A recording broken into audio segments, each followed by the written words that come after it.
Stunt Hangar video chat. And what we do here is we discuss aeromodeling, we discuss building, flying, crashing, repairing, um, uh, going to contests. We talk about uh, learning how to fly or working on maneuvers. We also do show and tells, which are always very good to see what people are doing in their shops or what they have learned or what they want to share. We ask that you keep it family friendly and and let's have a good program. Oh, by the way, there is a super chat opportunity for you to donate to the program. It helps Sparky with the expenses of filming the live events and even just the program itself to keep it free.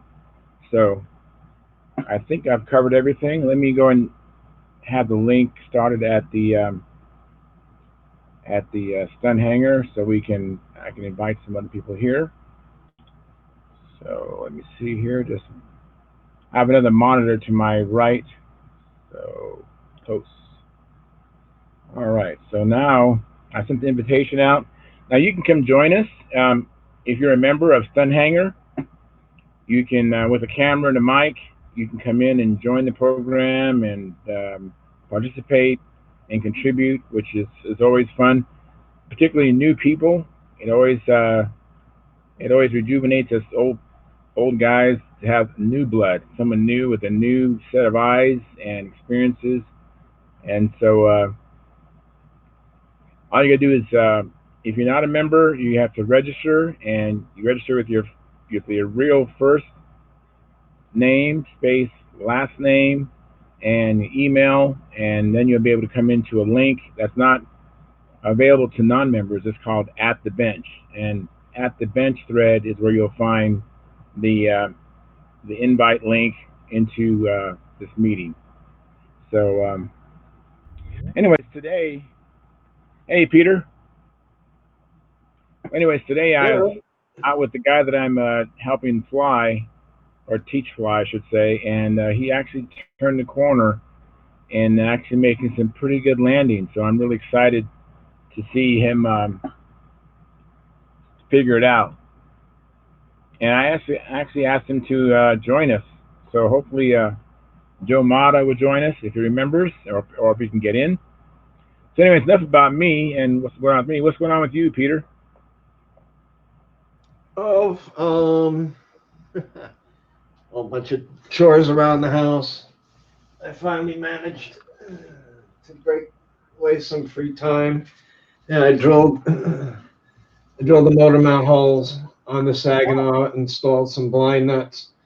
Oh, I very nice. actually attached Oh, that very piece nice. there, and I started to shave. I got the nose ring on. I started to shave it off, and then I started thinking about what we were discussing, and so I whoops, I fit the engine in here, the one I'm going to use, and I started thinking to myself, and then when I turned around, I figured out what the weight is going to be. It's like I figured if this plane has got to balance somewhere there, at least let's put it this way, somewhere here on Right, the wing at some point, right. and just with the engine, I'm gonna have to put quite this. The back end of this thing is gonna have to be rather heavy.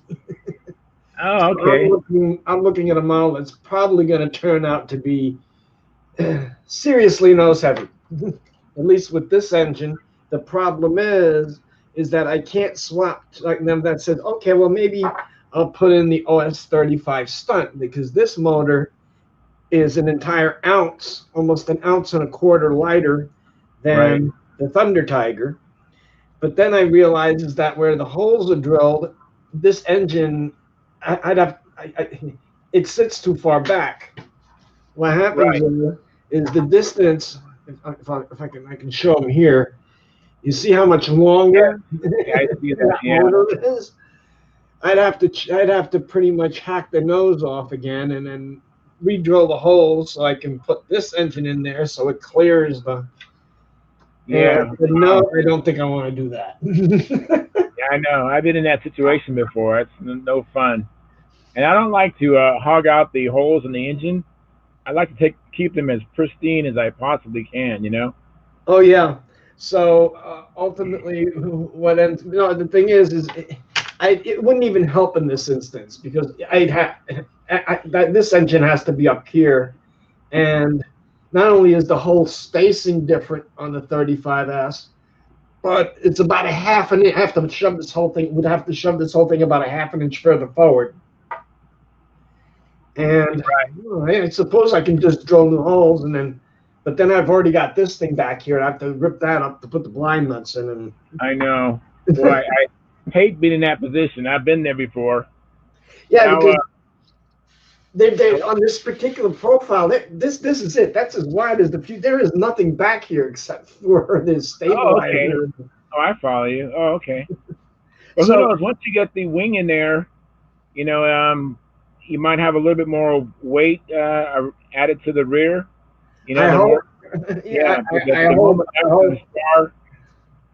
Because, like I said, without that in there, I'm putting with the motor in. I'm like saying, "Oh Jesus, how many ounces am I going to have to put back here to make sure it balances where it's supposed to?" I know that's but you know what? I wonder if you'd be interested in a Brodak 40. With the Brodak 40, you might match that Thunder Tiger. I don't remember. Yeah, but then of course I'd have to buy another engine. Yeah, and the Brodak 40 is a lot lighter. And that might work out without having to re-drill it, I think. I have an LA46, but I don't think it's going to save me any weight. I doubt it, yeah. I don't know. It might. Hey, Gary. Gary Sinclair has joined us. Yeah. All right. All right. I forgot to pop out the live chat. Let me see what's going on the chat. No, that's it's a big engine it's rating too. So what you been doing, Gary? Let's see what this one comes out at. Not too much.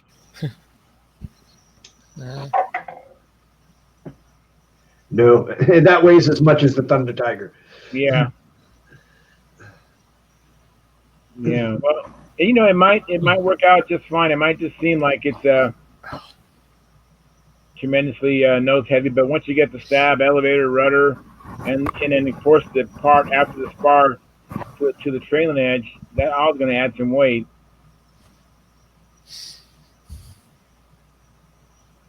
So Gary, I went out with my friend that I'm teaching how to fly, Joe Mata, and today he actually seemed to turn the corner. He was actually doing some fairly good landings. And I think he must have put in about at least 7 flights, and they were all really decent landings. That's good. Yeah, so it's been some time. I mean, it's just one of those things. Like he can fly level and can do climbs and dives, and the landing was just a challenge for him, but he finally figured it out. Yeah, you have to back up a little bit while you're landing, right? There was a combination of things. Hey, Bill. Hi. Turn on the light on.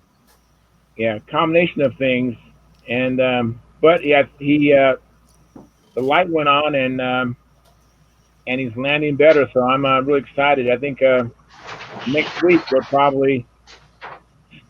I'd like to help him fly inverted. Yeah, that's a challenge here. I never did master that. I think I was afraid. I didn't want to tear up my planes. That's why I'm going to go this route because, like I said last week, a lot of people will learn a lot of things and then they just never go inverted. So he can fly level, and flying inverted is just going the opposite direction, and then the controls are reversed. I think he can do that now. And then once he does that, then it makes the rest of the beginner pattern walk in the park. Hey, thanks for your comments on my YouTube channel, Bill. I appreciate it. Oh, yeah. So somebody commented on my video, and this guy is an excellent sailplane pilot, but All right. apparently flies some control line. And he said that he turned his wrist 180 degrees when he was flying inverted, and then it was the same. Yeah, right. But that isn't really a good practice, is it? I don't think it's a good idea. I know there's John Miller and I talked last week about a handle that's out there where you release some lever and the handle actually will flip 180, and then so you can continue to do it the same. Um, the best thing is to just. Now this is my opinion. The best thing is to. I agree with everybody who's saying do lazy eights, but aside from that, once you get inverted, I actually encourage people to turn their hands a little bit sideways, and that's so that you have a physical reminder that you are now inverted. Mm-hmm. And then to have an anthem of saying down is up as you're flying. You're saying down is up, down is up. So when you start getting low, your brain, you're telling your brain down is up, and then your inclination is to give it down to get out. And then you feel a sigh of relief, and then you just subject yourself to that again, and is on. And you have that anthem saying, "Hi, Mike." And you have an anthem saying, "Down is up, down is up, down is up," and after a while, you don't have to say "down is up, down is up." You actually got it. It's just how I learned it, and that's how I've taught other people, and they've successfully transitioned into. I can't wait till my student gets a chance to do this. I think it's going to work out great. I was just watching on YouTube. You're talking about flipping the handle over, Bill. That really only works if you're left-handed, because if you're a lefty, you can do an inside loop and come out with it upside down. If you're right-handed, you'd have to do an outside to do that. You understand what I'm saying? Oh yeah. You can't. It's just a more natural to flip your left hand over on an outside. And then you're gonna be flying like that the whole time? Well, yeah. Well, no, but then it's up and down. In your eyes, in your visual, it's up and down. Yeah. But that handle flip thing only works if you're a lefty. Really, I don't think it would work as a right-hander. So I would not suggest it. But the thing that you are doing when you're inverted, I see you got your right hand twisted out a little bit, and that's good, because if you just stop, the airplane will keep flying, and it's going to pull on the down line and come up. Yep. Does that make sense to you? Yeah, it makes sense.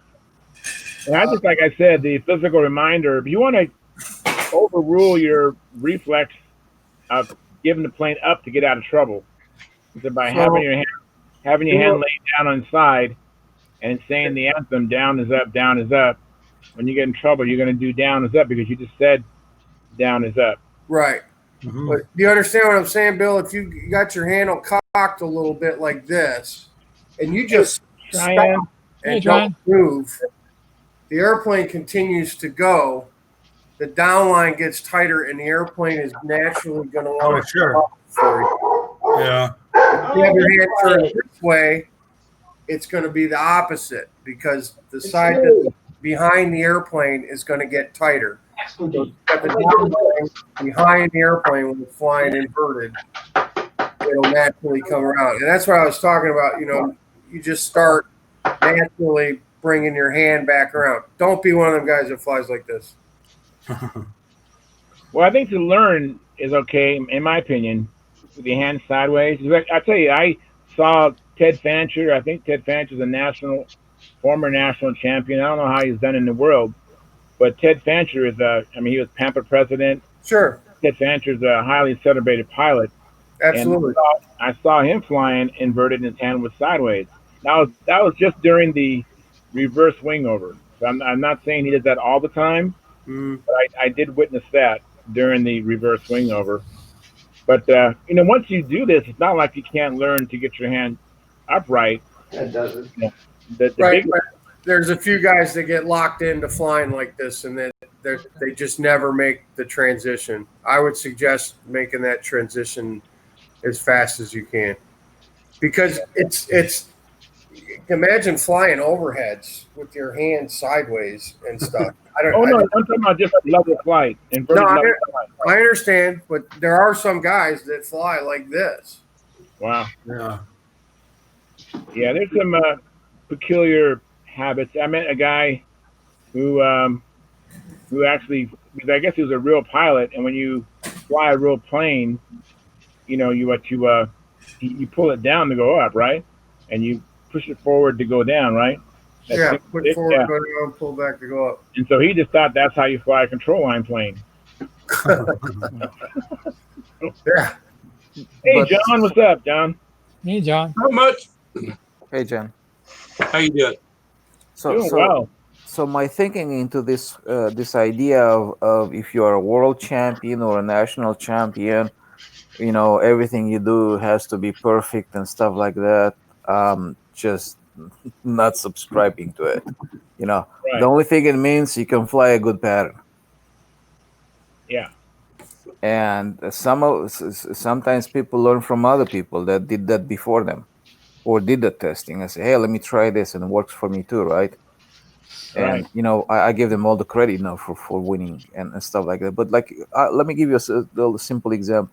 Somebody put an article for putting a horizontal stabilizer take apart in a model, and I gave a very simple example on how to do it. Actually, it's very simple. You know, just build the horizontal just like you normally do. The center section, put 3 holes through it, right? Okay. And you put a tube through those 3 holes.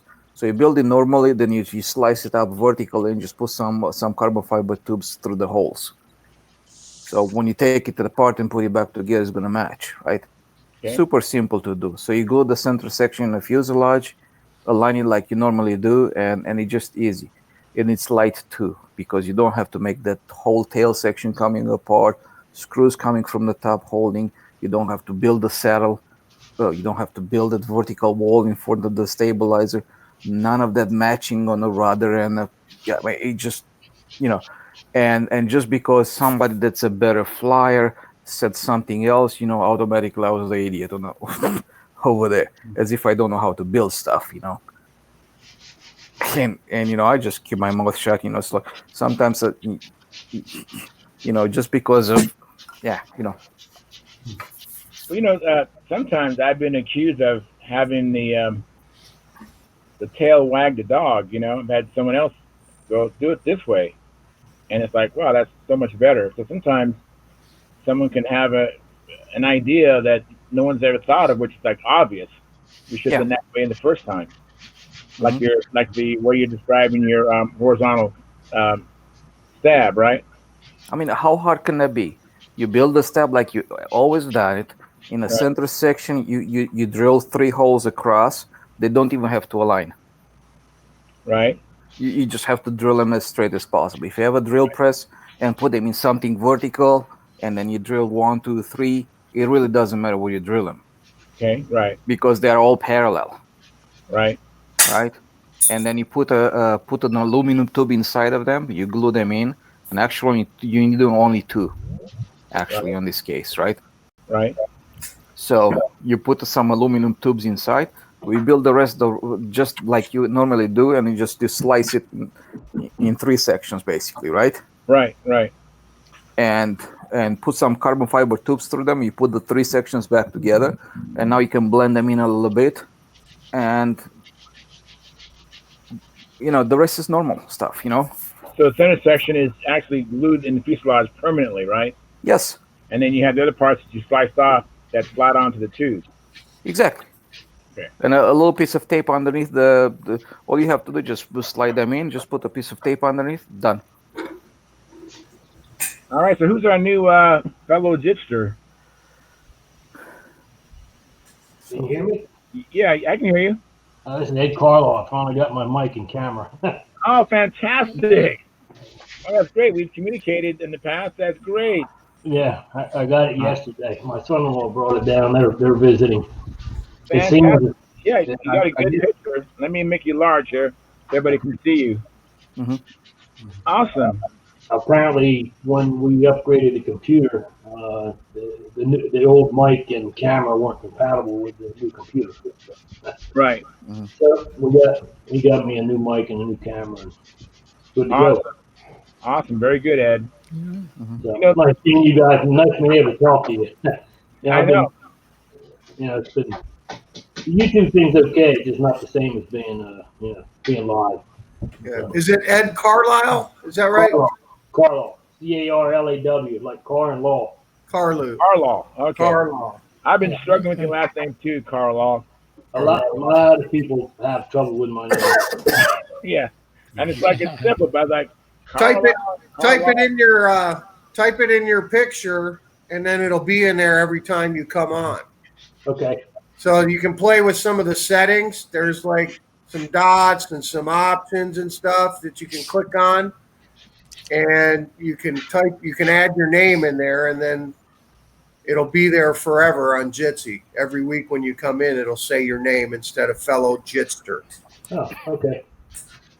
Yeah, so right where the three dots are in the lower right corner, if you click on that, it'll bring up a menu. And the top line, I think, mine has my name, Charles Carter. And you might just get to add your name there so everybody can see who you are. Okay, I clicked on the three dots, and let's see. Click on me, and it'll say you. Okay. You can type your name. Hey, Bill, I saw you flying in inverted. That's awesome, dude. Yeah. I'm not real smooth at it yet, but I'm It doing it. doesn't matter.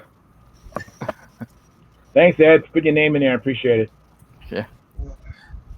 That's good. I mean, the idea is that the sooner you start to fly inverted, the better it's gonna be for you.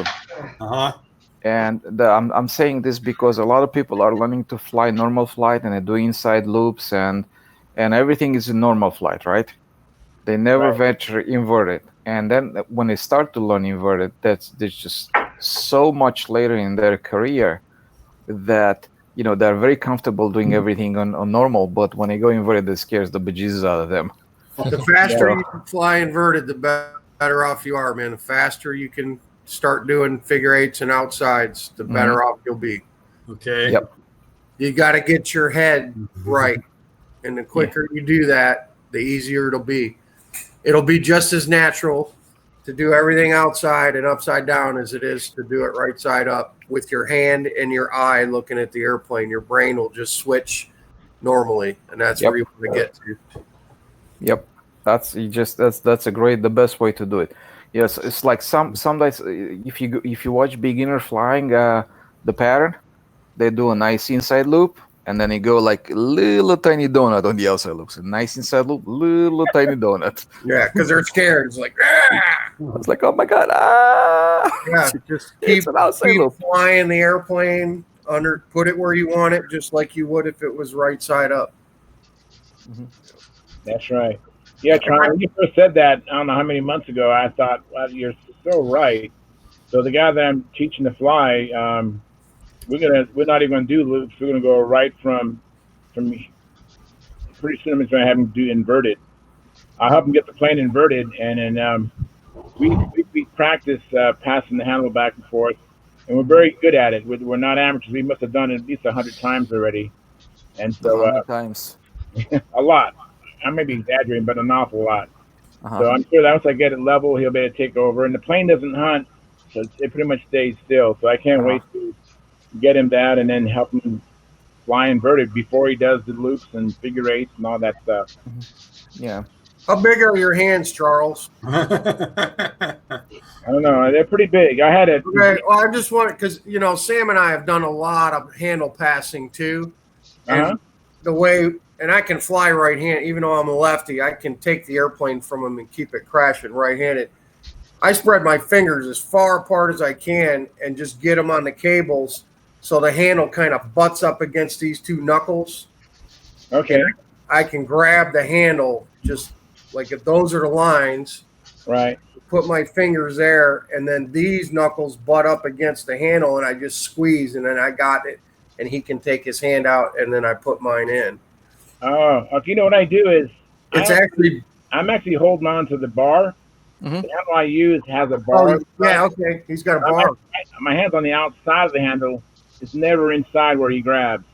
Right. Well, I guess the reason it works out so well for us is if this is the handle and aligns and I do this, once he takes his hand out, I can put my left hand in the handle. We're not both, he's not trying to let go and I'm not trying to stick my hand in there at the same time because I've got it from outside the handle. Right. Yeah, I'm outside the handle as well. Yeah. And so at one point, when we first started flying, I was actually holding the outside, just helping him. And then I go, "You got it?" And he go, "Yeah, I got it." And then I would just let my hand out. So I was only holding the bar. And you have a handle with the bar, right? I have my hand on the bar. Yeah. You have handle with a bar, right? Right. Yes.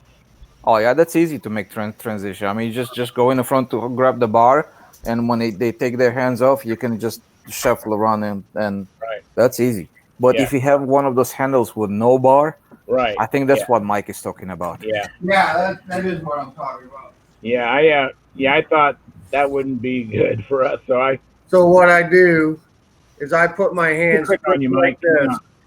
You click on you so everybody can see you. Sam's got his hand in there. Right.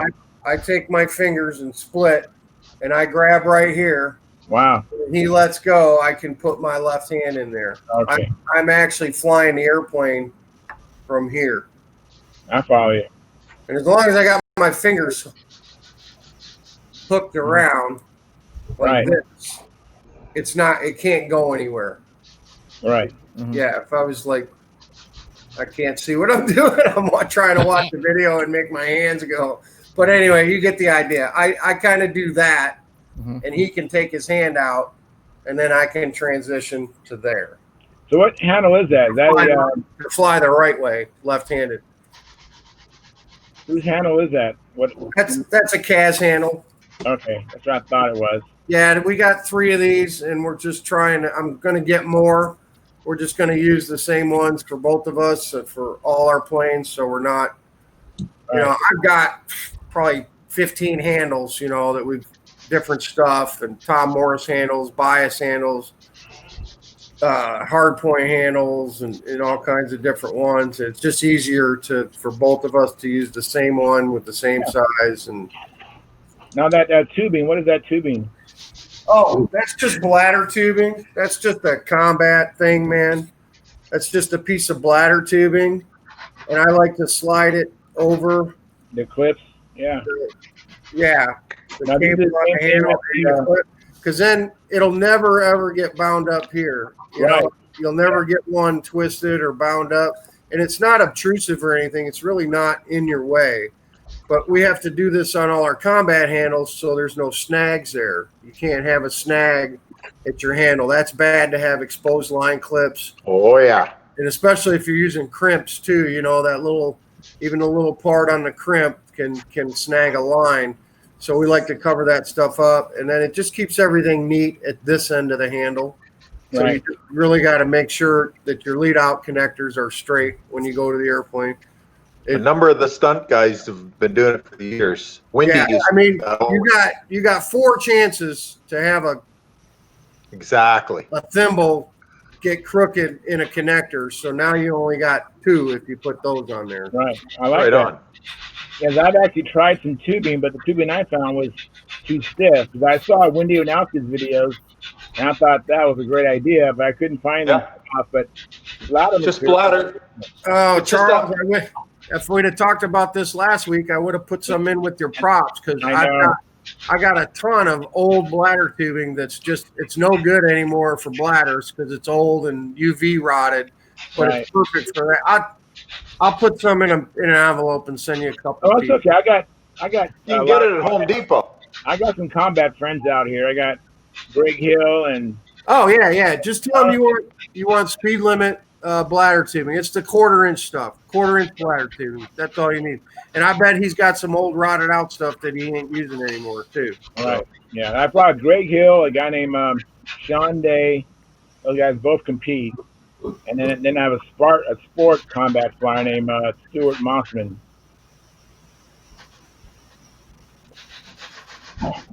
Yeah. Well, I made in the SV11 today. You How what? did he go? Actually, about 3 hours ago. You Sam flew and it? Sam and yeah, I flew it. Hell yeah, man! Fantastic. How'd it fly?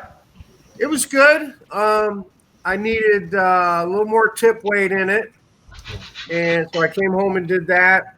And I'm going to play with props a little bit too. I wasn't real happy with the two-bladed carbon fiber that I had on it, and I had forgotten my other 3 blades at home. But I put 4 flights on it, 2 just to kind of shake it out and get the engine set right, and then I flew 2 patterns with it. I'm pretty happy with it. I mean, I didn't ball it up. It doesn't hunt or anything, and my bottoms were good. I was pulling out. It was just nice and straight, no bobbles or anything like that. Good. It was a little tip high both ways, so I put another. I just finished doing it. I put another 1/4 ounce in a tip box, and I switched to one of the 3-bladed props, and hopefully, if it's not hurricane raining here Sunday, we'll get back out on Sunday, and I'll put some more flights up on it. But I got, next week is Canton, so I got Sunday to get it done, and then maybe we can get out one more time before we leave for Canton on Thursday. But it's fine. The 2 patterns I flew it, even with that 2-bladed prop and the not having enough tip weight in it, it was pretty respectable in my book, I thought. So just trimming it out a little more. Didn't have to move the lead outs or anything. I think I nailed that. They were right where they needed to be, and it stayed out tight on all the overhead stuff and where it should be, and didn't have any bad tendencies. So I'm pretty happy with it. I liked it so much, I ordered another one. Wow. I got another one coming from Brodak because I figured why not, man? They're only $200. I got another PA61 to put in it, and I'll just have an identical backup. You know what I mean? Alan Brickhouse told me the first time I met Alan Brickhouse at the Paducah contest in like 2011. And we were flying beginner stunt there. We didn't know. It was a bunch of combat guys, and we went up there to fly beginner stunt. And we couldn't even fly the beginner pattern the right way. We were doing the 8s the wrong way and in the wrong order and all that. Yeah. Alan was just a super nice guy. He talked us through. After he watched all our first flights, he's like, you guys are doing this stuff wrong. This is the way you need to do the maneuvers. We're like, okay. And after that, he was like, you guys, you all fly pretty good if you're serious about doing stunt. Here's my recommendation. You should get 2 kits or 2 airplanes, identical, with identical motors, build them the same, trim them the same, and just always have a backup and have 2 airplanes just in case, because you might crash one, or it's just nice to have one that's identical to the first one if you ever have to use it. You could have an engine problem or a tank problem like that, instead of trying to switch to a completely different airplane that you don't have a lot of time on. Right. Does that make sense? Oh, absolutely. Most definitely. Yeah, instead of going from the SV11 to the Brodak P40 ARF because I got to use it in a pinch because something happened. That was Alan's advice. So, what good advice. I got the engine, I'll get the other airplane, and I know I can build it or assemble it in 2.5 days, no problem. So I'll double up on them. Very good. Plus, I want to get these before they're gone. I needed, and I said this on the last chat, I'm thinking about getting maybe even 2 more and just putting them back for Samuel, for when he's big enough to start flying the bigger pipe ships, because someday Brodak's going to run out of these ARFs. And actually, she told me they're almost out of ARCs. Because I asked her, I said, what's your supply of ARFs? And she's like, I've got a bunch of ARFs. That's not the issue. She says, we are running out of ARCs, and there won't be any more. So. Is she liquidating the stuff and call it a day? Well, they're not going to make any more orders from China for more stuff. I don't foresee that happening. Because they got to buy a whole giant ass container of them to get them. I just, who knows what's going to happen with the business, but it didn't sound to me like there was going to be more kits and ARFs and ARCs coming out of China. So, I'm going to pick up Jack Savely on the YouTube says hi to all and everyone in the shops or around the world. So hi, Jack. Hi, Jack. You don't want to walk in an airport saying that. Never say hijack on an airplane, man. we had a skydiving pilot named Jack Gregory, and we would always say hijack when we got on the airplane. He's like, never say hijack on an airplane. Your name is... No, he was serious about it too, though, because he's like, if I had a hot mic or something like that, and somebody said hijack over a hot mic while he was flying the airplane. He was dead serious. He's like, you guys don't say that ever. That's what the flight marshal's there for. Yeah. What I want to say, the SV11 is such a wonderful plane. It behaves well in the air. It flies well. I mean, I think it was a great choice for you, Mike, to go with that. I'm a fan, Tryon. I'm a fan for sure, man. Yeah. I haven't had much luck with mine. No. Nah, I don't know what it is. It's something wrong with it, and I can't seem to figure it out. I don't know there's something about it I don't like. I don't know if it's overpowered. I don't know what it is. I don't like flying the airplane. I really don't like flying it. I find it. You're probably just used to those, big ass wings. And on a windy day, it's a real handful. Like, it doesn't want to turn. I don't know what it is. I'm not. There's something I haven't got right. I can't figure it out. It doesn't want to turn. It's too nose heavy. Whoa! Too many guys talking. Go ahead. You can't build them at 11 kilograms. True. No, it's only 60 ounces. Oh, that should fly good. Yeah, it's 60 ounces on the button, but I'm having trouble with it. It's got a Rojet 67 in it.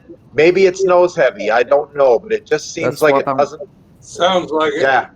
Yep, that was the first thing I said. It's like if you have a windy day and you fly your plane and it doesn't want to turn, it's too nose heavy. Okay. Simple I'll take some of the weight out of the nose. See what happens. Yeah.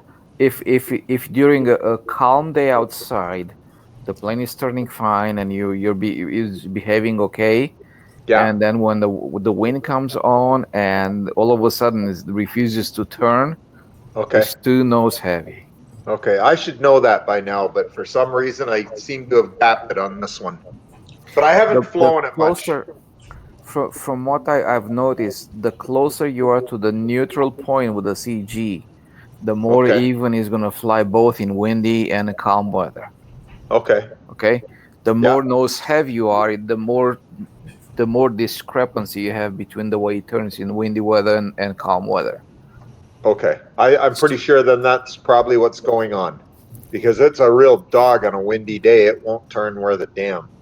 I bet you if you put some tail weight on it or something like that, you can start behaving. Or just a lighter spinner. The old lighter muffler, whatever. The old adage, Lynn, is you start trimming it, you keep moving the CG back until it starts to get unmanageable. Then you move it forward a little bit, and that's unmanageable. Mean hunting, right? Hunting and too sensitive on the maneuvers. Okay. All right. Yeah, and once you do what John said, that's pretty close to an ideal CG. What you do now, you play with the handle spacing. Most definitely, I do that. I'm always doing that. Yeah. So now you have your flying style gets in place. Yeah, because I'm always working on that spacing on the handle with most of my airplanes to get it exactly where I want it, so it's not underturning or overturning. Yeah, I just definitely do not like really close spacing on the handle. 3 inches or less. No, I don't like it. I like to be somewhere between 3 to 4.5 inches, somewhere in there. Yeah. Yeah, I just like it though. Go ahead. I was at the Nats this year, and when the wind started to blow a little bit, one day I noticed that the plane would not turn as I liked it. So I put another 3/4 of an inch spacing over there. So I moved my battery back 3/4 of an inch, and guess Right. what? Bingo. The plane started to behave, and it Okay. was like in a practice one of the days uh, before the contest actually started. And I'm sure that's what it is with the SV11 because generally it flies okay. It's just having, I don't know, there's some little issue that's making me frustrated with it. And The SV11, Glenn, is one of probably the top 10 of the last 10 years. That's pretty good. Yeah, it's a very wonderful plane. Actually, I based the design on my plane on a platform from the SV11. So in other words, when it's set up right, it should work right. Oh yeah. Oh yeah. Definitely. All right, because I didn't modify it at all, really. I built it basically as per the ARF. I didn't chop anything up or change anything. Yeah. You get it down, then you'll be very happy with it. It was an ARF, but it was an older one. It wasn't one of the newer ones. It was probably 2011 or 12. Mm-hmm. So it's a fairly old one. But it went together fine. It wasn't a problem. No, that's fine. No. Yeah. Yeah, I built my first plane that I built.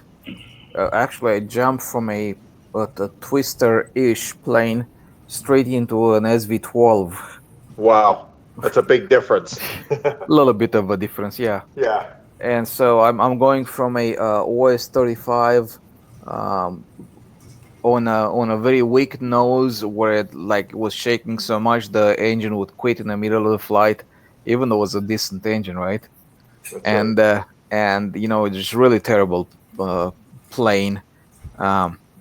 Straight to an SV12 with a 46 VF tune pipe, carbon prop, the whole 9 yards. Oh yeah.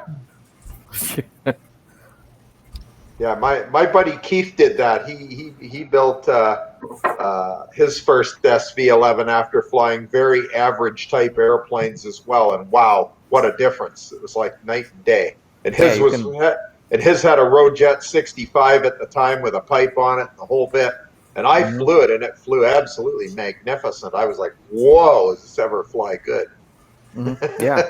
Hey guys, I just found something I want to share with everybody if we didn't know this already, but if you click on somebody else's 3 dots in their box, you can send them a private message.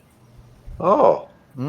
So go back to the gallery view, and everybody's got 3 dots in their corner. Right. You just scroll up to that, and you've got an option to send a private message. Right. Well, isn't that neat?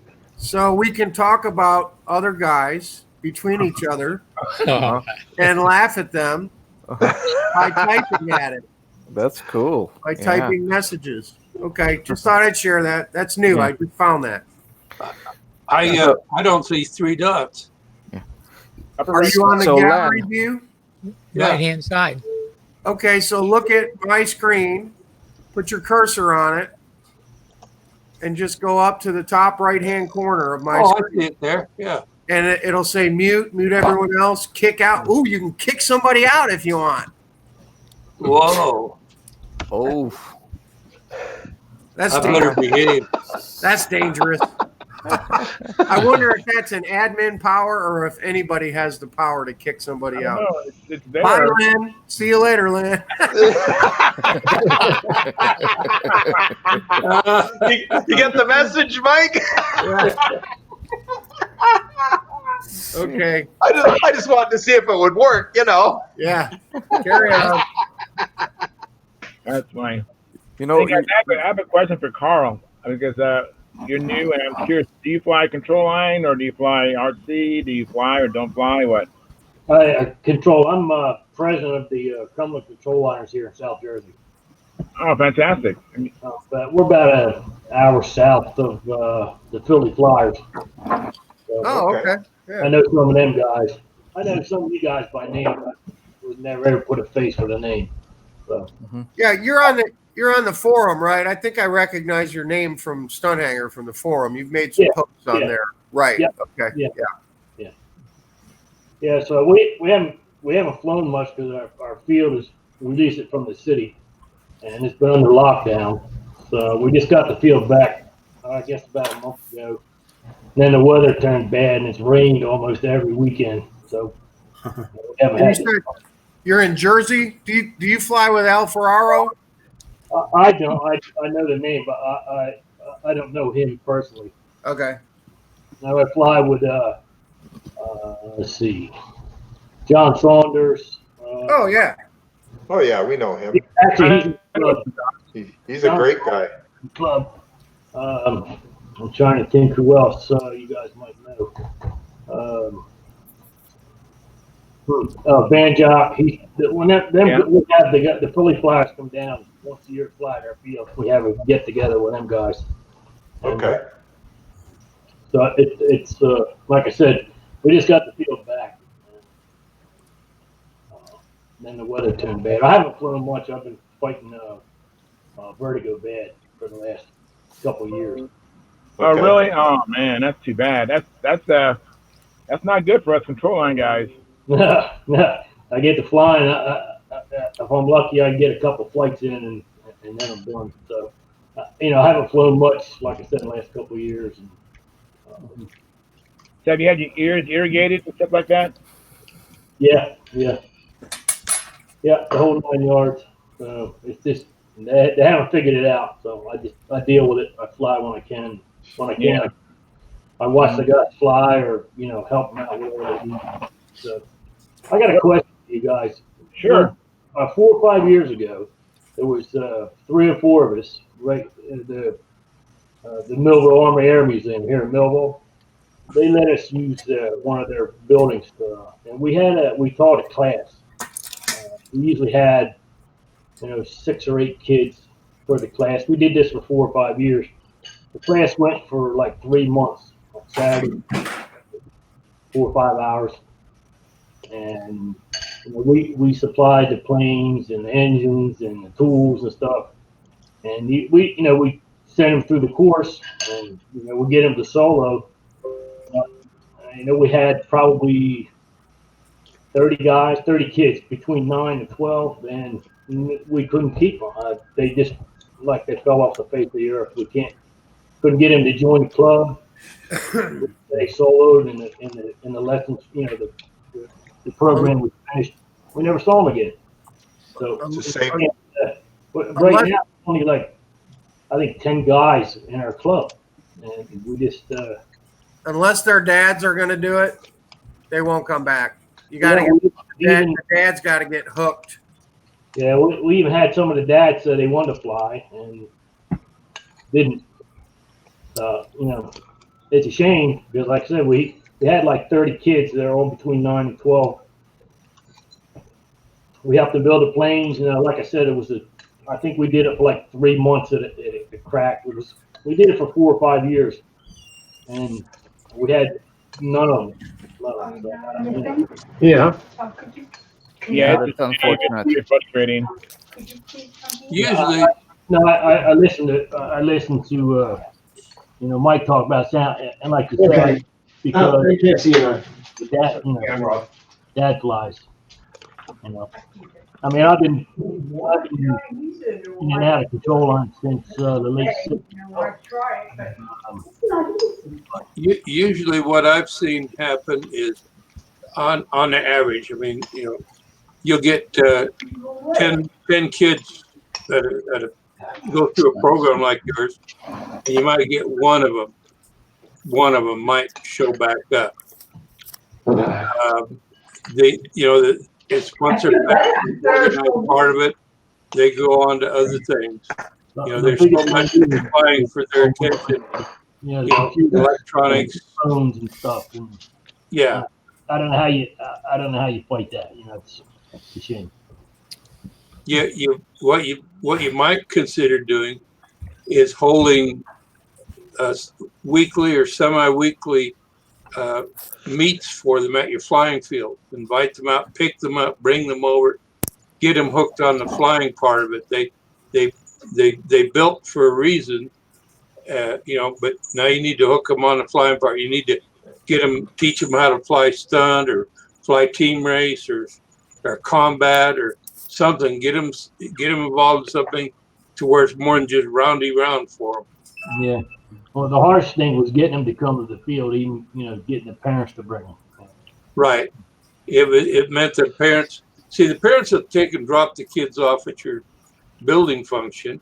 And that's what they were doing. You're babysitting them, basically. Yeah. And they'll come and pick them up for that and take them home. Yeah. If the parents aren't willing to bring them to the field where they can now get into the flying part of it, you're never going to have them. They're never going to be back. Yeah. Well, like I said, out of the 30 or so kids, we didn't have any. And we pay for their AMA memberships. Wow. Engines and the planes. And, yeah. So. Yeah. You offered a lot, and they just didn't know what you offered.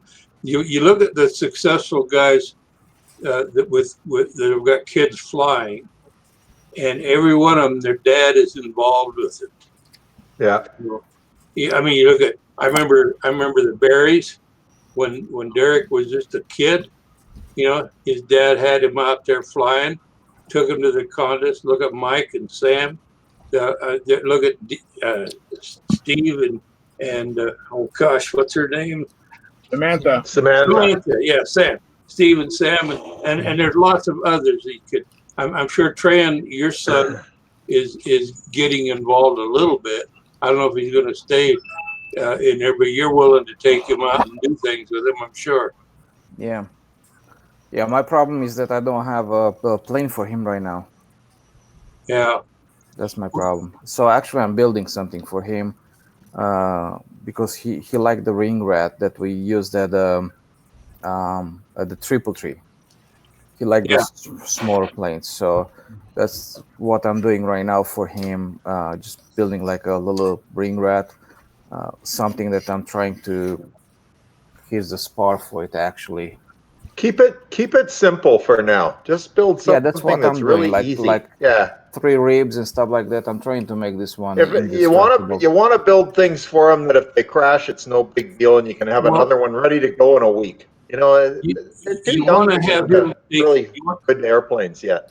Yeah. You want to have him taking some part in the building too. So for sure, keep them simple. Yeah. Nice simple stuff. Yeah. So this is the spot I'm building for it. Let me click on you, Tyron. I'm sorry, I should have clicked on you sooner. There you go, Tryon. Carbon fiber top and bottom, I see. Yeah, I want not to be able to break. Right. So they'll all break. Yeah. When they hit, they break. Enough, so yeah, they're gonna break. Yeah. What were those ones that Mike used to build with his son? Mike, what was that plane you and Sam used to build? Mm-hmm. Yep. Right here. So Rugged stunt trainer. Yep. Phil Cardigan. Yeah, anything like that. Simple, easy. If it breaks, you got another one in a week or two. No big deal. Mm-hmm. And you know what? He'll have a lot more fun flying if he's not petrified of crashing the good airplane. Mm-hmm. Yes. Yeah, they're only $60, man. Mm-hmm. And you can build it in like 2 days. Mm-hmm. And they fly good, I bet, don't they, Mike? Yeah, they fly pretty decent. Yeah. So just a thought. Yeah. I'm working on my RC boo-boo. Oh, he made a boo-boo. Yes, you did. This little thing, man, this has a 3S battery in it, man, and it goes like 50 miles an hour, little RC flying wing. I augered that thing straight into the dirt. I can barely keep up with it. Barely keep up. You blink, and it's like a dot in the sky, and you can't tell which way it's going. So, wow. That's what I'm going to do tonight, is get this thing fixed. Hey, Mike. One thing I wanted to say earlier, when we were around the SV11 and moving from a crappy plane to one that's very highly performance, it's being high performance and the better plane. It doesn't mean harder to fly. They are completely the opposite. They are so much easier to fly. Most and they're definitely. so much more predictable to the point that when you start flying them, you do not worry about the plane performing. You're not worrying about the motor performing. All you worry about is like, what do I want to do with the plane? So I did not know how to fly the whole pattern at the time, but I could fly inverted. I could do my horizontal eights. I could fly outside loops. I can do like I dabble, like try to make like a square loop and stuff like that. But after I got my hands on that plane, even though it was completely out of trim because I didn't know how to trim it, I had all the adjustability in it built into it, right? Right. So I just hacked something up and put it over there, and I didn't start to play with the trim on it until later on, Yeah. simply because I didn't know what they do. I was like, well, I'm just gonna put them here for now, and it worked for me. But the story, the moral of the story is that as soon as I moved to that plane, I started to learn the pattern, and I learned the pattern in about a month period. Yeah. In 1 month, I started to add. I added the triangle, I added the hourglass, I did the vertical light, I added the overheads. Overheads I knew how to do before that, but I added the outside squares and everything in a pattern. It just came together real fast, and that At some plane was point you just, wanted it. yeah, and For that most of plane us, was just, yeah, at some point we all get to that stage where you decide you want to do it. And when you decide you want to do it, you'll do it. yeah, Just that simple. yeah. But if you fight the plane, it's much harder to do it. Oh, most definitely. Yeah. For sure. I agree. Yeah. Yeah, I don't think Bill is ready for that, but he's definitely ready for the, what was this, super clown you got? Yeah, I did start on it, and I bought some Dubro pinned hinges and didn't use the CA ones. Good. Yeah. Can you, if you can, sheet the leading edge of that airplane, because I find the leading edge and the joints up front there are very weak. Well, it's He an has arm. the ARF. I think he's got an ARF. It's already covered. Oh, okay. It's already Yeah. covered. Okay. Yeah, I got something to a hint for Mike there. Mike, when you're done patching that wing, Yeah. put more color on either the top wing or the bottom wing. In other words, so when you can see the difference in color, you'll know whether it's right side up or upside down. Yeah. Well, shit, it's already bright green on the top and blue on the bottom. Well, put more blue on the bottom. More blue. Okay. I just can't see the damn thing, and I'm old and slow. I can't keep up with it, John. Well, yeah, Like combat models. You old guys just have more trouble. Well, slow down the controls, Mike. Because it's RC, man, and it ain't that big. I'm telling you, man. When this thing's more than 100 feet away from you, it's a dot, man. Yes, it is. That's why you need to have, you can't see the difference between the green and the blue when that thing's going by 100 feet away from you. But if you put more blue on the bottom, you'll know which side is the bottom. You'll be able to tell by the pattern. Okay. You know what also works very good in RC? Fluorescence. Fluorescent red, fluorescent yellow. They pop. Yes. They pop real good, and you can buy some of those stickers or. You just get the what they call the monocoat, the self-sticking monocoat, or something like that. Just cut it to shape and stick it on. Oh, the trim sheet, you mean? The amount of You don't want to put blue on the bottom of an airplane that's up against the sky, because what color is the sky? It's light blue, and this is dark blue. It'll look black. Yeah. The amount of epoxy I'm going to have to put on this little thing, it's probably going to do that the first time I launch it anyway. I won't even have a chance to get it trimmed out, probably. That's why the real training airplane for us old guys, Mike, are much larger. Right. Hey, Mike, if you get too slow, Mike, you can always go to RC sailboats. Damn, dude. Yeah. I guess I had that coming, Len. I'm sorry, I couldn't help it. Then you got to remember, he figured out how to shut you off. Oh, I know. Yeah, watch out for your private messaging, Lynn. Well, after he told me, I just typed in jerk. That's all. Hey, Does Len. anybody remember Len, how he's not I looking. wouldn't do it to anybody but Mike because I know Mike's gonna get me back. There'll be a payback. There always is. Does anybody know remember how to reverse your screen? I'm actually need to reverse mine. I did it once by accident. It took me like a month to figure out how to get it back the right way, man. Oh, I'm not doing that. Take me 5 years. I had it right, and then something happened, and I want to see. This is my right hand here, but it's showing like my left hand. Okay, Nice. Oh, that's your camera settings. I know, but where? But how do you know who's sending you a private message then?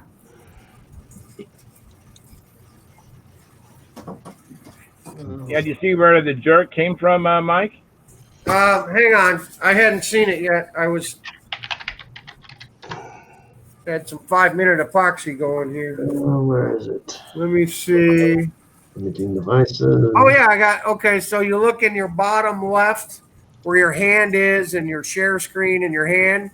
There's a message box, and it says "jerk." Private message from Len. All right. Oh God.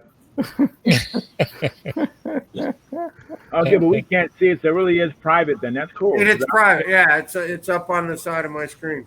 Yeah. Okay. Yeah, I don't see it in the chat box there. No, you won't because it's private. Just making sure. In big red letters. I'll send you one too if you want, Charles.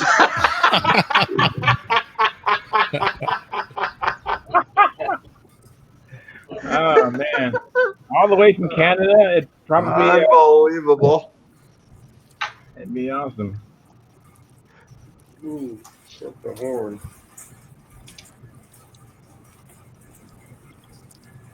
Oh, wow. Let's see. Yeah, full screen. No. Boy, this is delicate work here, man. Oh yeah. I won this thing in a raffle for $5, so it was not like I had money. They sell for like $120, and Wow. I won it in a raffle. Oh, that's very good. Yeah, I'm not out anything on it, but I think it's got some life left in it, man. I'm the epoxy king, man. I'll keep going. Because it's a lot of fun to fly. It's a hoot to fly. Yeah, you might have to slow it down, although. Yeah, man. It doesn't like to fly slow, Tryon. If it's not I mean, full slow down throttle- the controls. Oh, no, I've already got them set.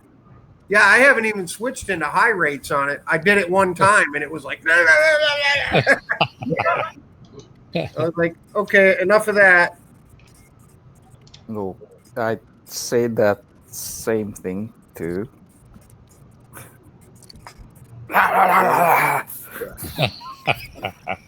Yep. Pain in the.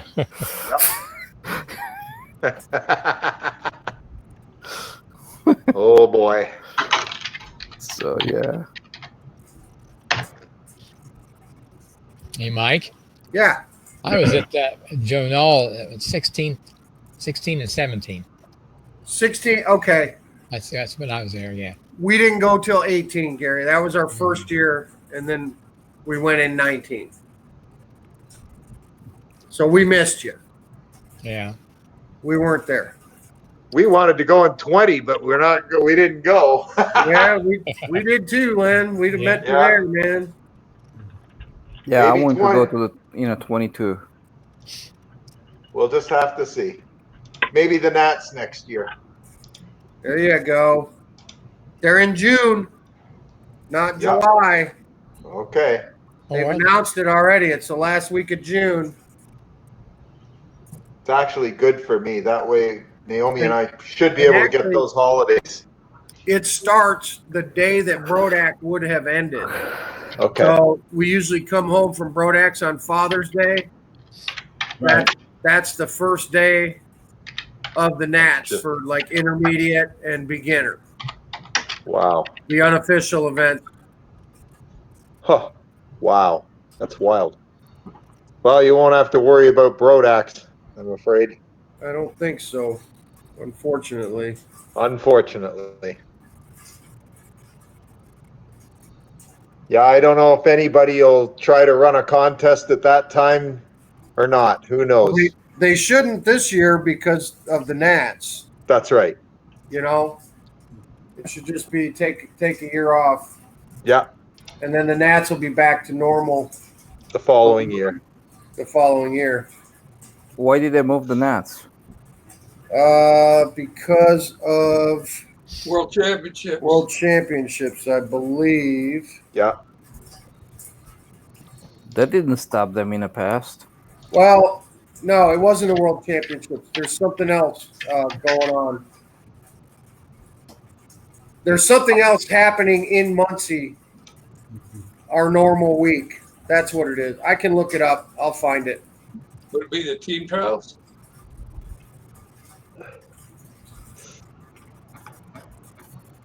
It's a conflict with the site. Would it be the team trials, Mike? Because they're going to have a team trial for the next world champion, which will be probably the next year. So that because they didn't have it this last year, they'll have it next year, and then they'll have another one the year following. Well, yeah, but they can have team trials anywhere. They don't necessarily have to have it at Muncie, do they? No, but it might be scheduled for Muncie. You know, you have to. Oh, I got you. Yep. Is there any possibility that world champs come into the U.S. anytime? Well, that'd be great. I would love people that. People still talking about it. I haven't heard anything though. Canada ought to do that, Glenn. Yeah. Yeah. We can all get up there and we can have fish and chips with real vinegar. We couldn't run a hot dog stand, let alone a world champs. Now don't tell Bruce that. He'll come over and kick your butt. Talk's cheap. Make it happen then. You've met Bruce, haven't you? No, haven't met him. I have not met any of the guys from out west except Alan Reisinger, and it was a lot of years ago. Like way back in the late 80s, I met him. Well, Bruce spends his winter months as a ski instructor. Okay. And he's very fit. He's also a heck of a nice guy. And that's awesome. Has more funny things to talk about than anybody should be allowed. That's cool. No, I haven't met any of them. I met Alan. There. Hi, Ed. Hey, Ed, how's it going? Alan's quite a builder. I love his he was a good builder even back then. Yeah, way back in '80. Rare Bear is awesome. I flew with Alan way back in '87 at the team trials. That was a long time ago. Wow. That is a long time ago. Actually, yeah. I first started to fly in '86. Okay. You kids.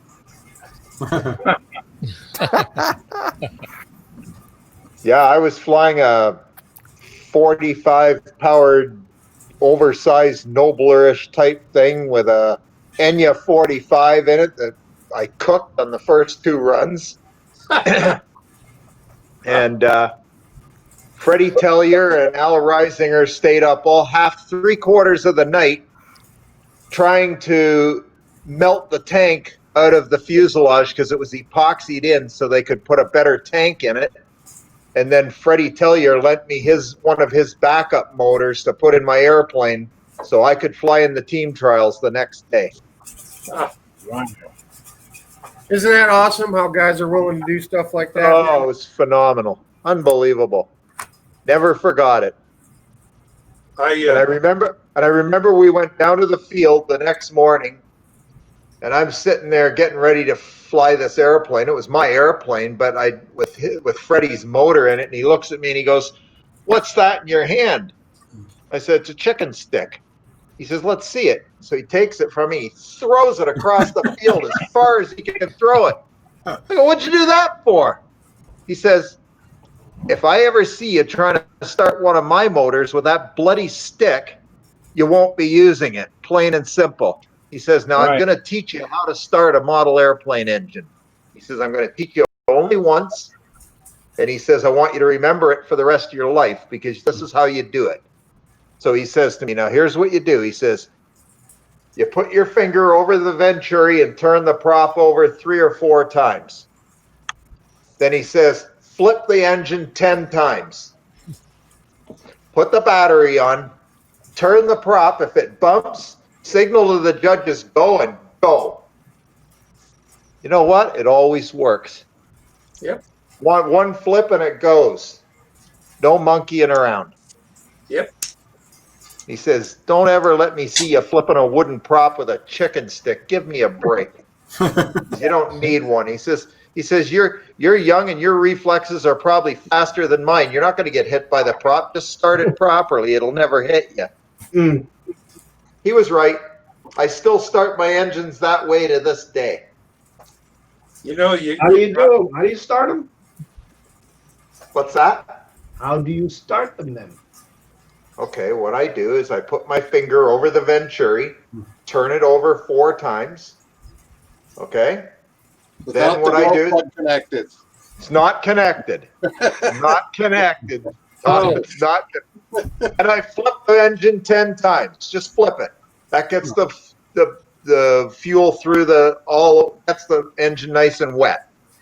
Put the battery on. See if it bumps. If it bumps, go. 1 flip. Yeah. One flip through the compression, or just a flip so it kicks back onto itself? Either way seems to work. Whether you go forward or backwards, I figured it out now. But at the time, I went through compression. I recall there was actually a question on Stunthangar on how to start an inverted engine, and I believe the consensus was that they was flooding it, and the way I've always done it, and then I've used uniflow engines, and the one thing about any engine is the first thing you have to take into consideration is when you're fueling it. So you turn around and you're filling up your tank. A lot of people have a fill vent, a fill tube, and then there's the overflow tube, and then you have your engine fuel line, and then you have your uniflow line. And what I found was, and especially if you have your uniflow on muffler pressure. So you have, let's say, okay, you have your motor, and you have your muffler, and you have your muffler pressure tap. How would I say, set up right there, and it's inverted. Right. And of course, if you have a tail dragger, what ends up happening is your engine is tilted like a little bit backwards like this. So what ends up happening if you're fueling it through your regular fuel line, and I know a lot of people, some people have these electric fuelers, like you turn around, push a button, and the motor pump goes, or they've got a syringe and then I cram it down in there. If you fill it via the regular fuel line, or basically what we call the fill vent on a tank, what ends up happening is fuel tries to escape any way it can. So if it's not running out the overflow tube, which of course ends at the very highest point in the tank. So if this is the top of your tank, your overflow tube is almost at the top here. But then your flow and your the fuel supply line to your NVA is below that. So what ends up happening, you're squeezing that fuel in with a fuel bulb. I don't think anybody uses those anymore. or with a syringe or with a powered Syringe, yeah. pump. What ends up happening is your fuel starts coming out your needle valve assembly. And guess what? If you've got muffler pressure, it starts flooding into the muffler. Now, if your engine is sitting there with either the exhaust port open or the valve the rotary valve that's that's down at the bottom of the venturi open, and the engine is sitting slightly canted backwards because it's a tail dragger, guess what? You're squirting fuel up into here, and then possibly into here as well while you're filling it up. So what I had discovering after quite a while was turning around, getting flooded engines, pulling them up, and watching a whole ton of fuel, flow out the muffler. I would turn around, I would get rid of the fuel. I would not have a fuel fill tube. I'd get rid of that completely, seal that off, and I would fill by the Uniflow tube. Yep. And then make sure that my engine was sitting there without that valve open at the bottom. So I'd fill it up, and then what I would do is I would connect it. I would connect it after it was fueled to make sure I didn't flood it just by filling it up.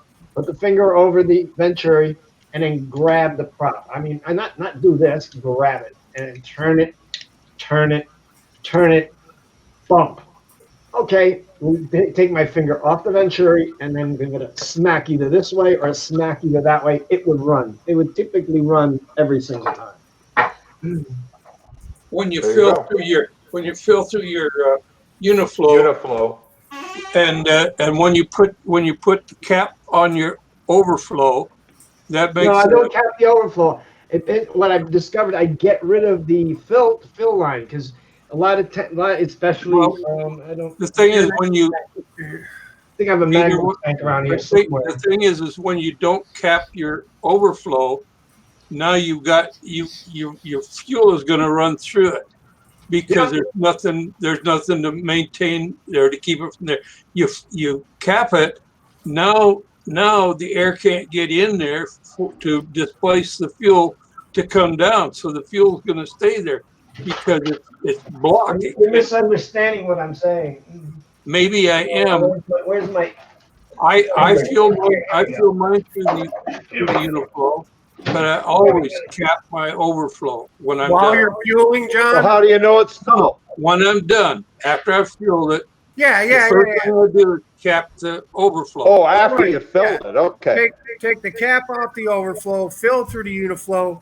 Don't run it to beat the band. If you go slow, you're not going to flood the engine. That's right. Won't go through the pickup I agree. line. If you go slowly, and then it comes out your overflow, you cap your overflow. Cap it right away. Exactly. Yeah, I agree. Here's the tank. It doesn't even have a lot of tanks. Still have that one pipe up here that you can fill the tank from.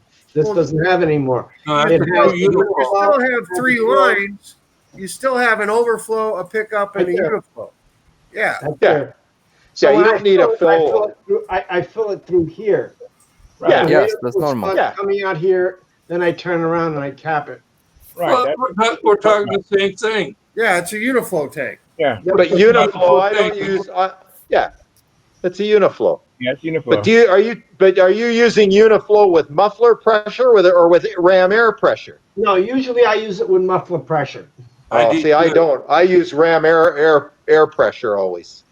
You know why Uniflow on muffler pressure is better than ram air? Tell me. You do not get increase of pressure when you run into the wind. And when you run away from the wind, you get less pressure. So it evens that out. Secondly, it gives you a smoother run from start to finish rather than the open ram air type Uniflow. And the one thing about Uniflow tanks, especially if you're running muffler pressure, when there's no fuel, it's like stop. There's none of that beep, and then it goes. None of that speed up and slow down and speed up and slow down. The warning that you're going to run out of fuel, it just stops. So Peter, let me ask you something, Peter.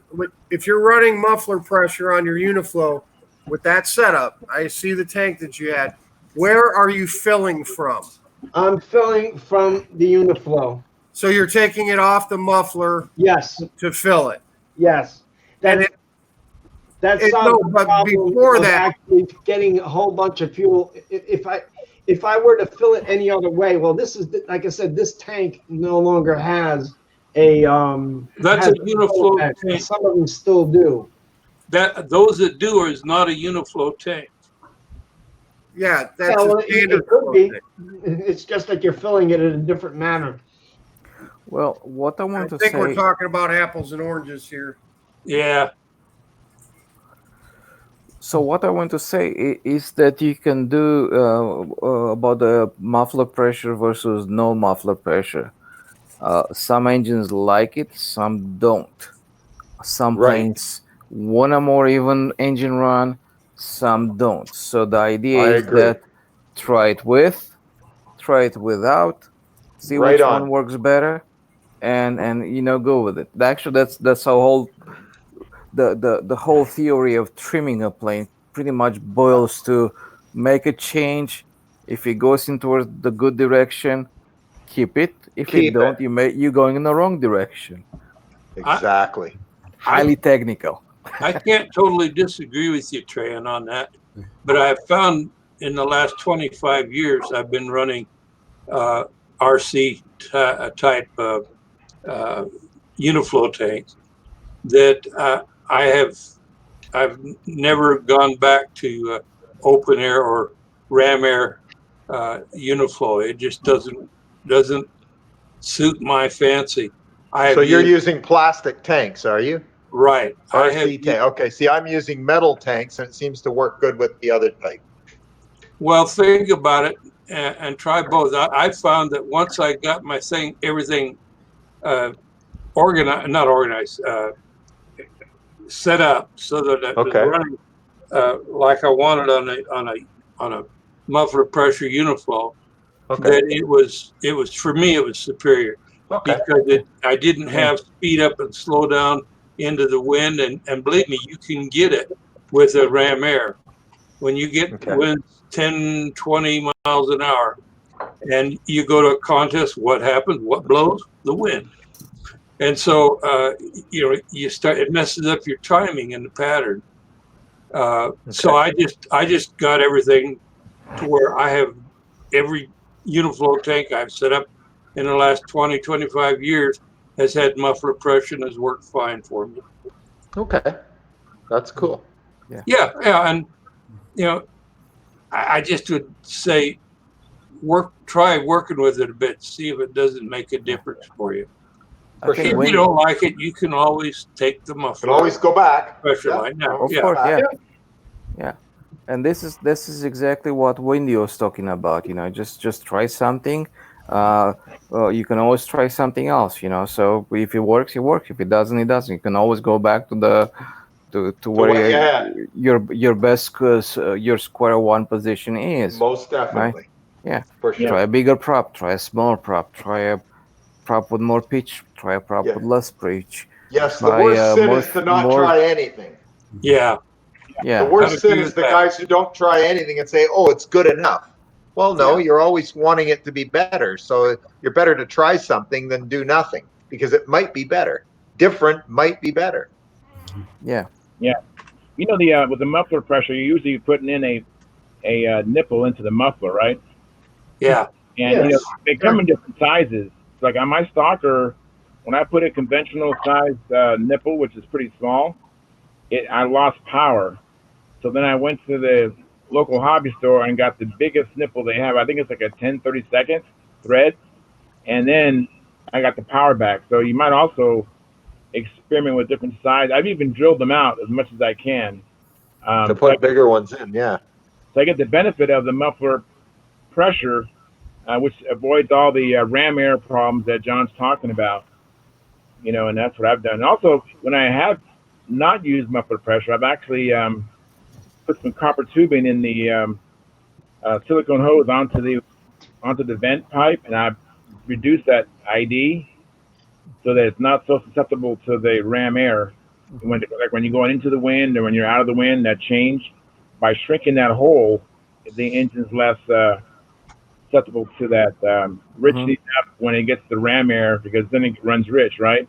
Then when you get out of the wind, it runs leaner.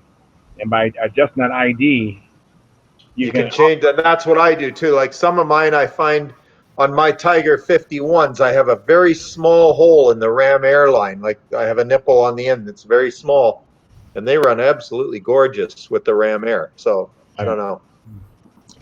Well, I don't think you're getting a ram air effect in truth with a real small nipple like that. I think you're just closing it down to where you're avoiding extreme pressure buildup, and you get the same thing when you run muffler pressure.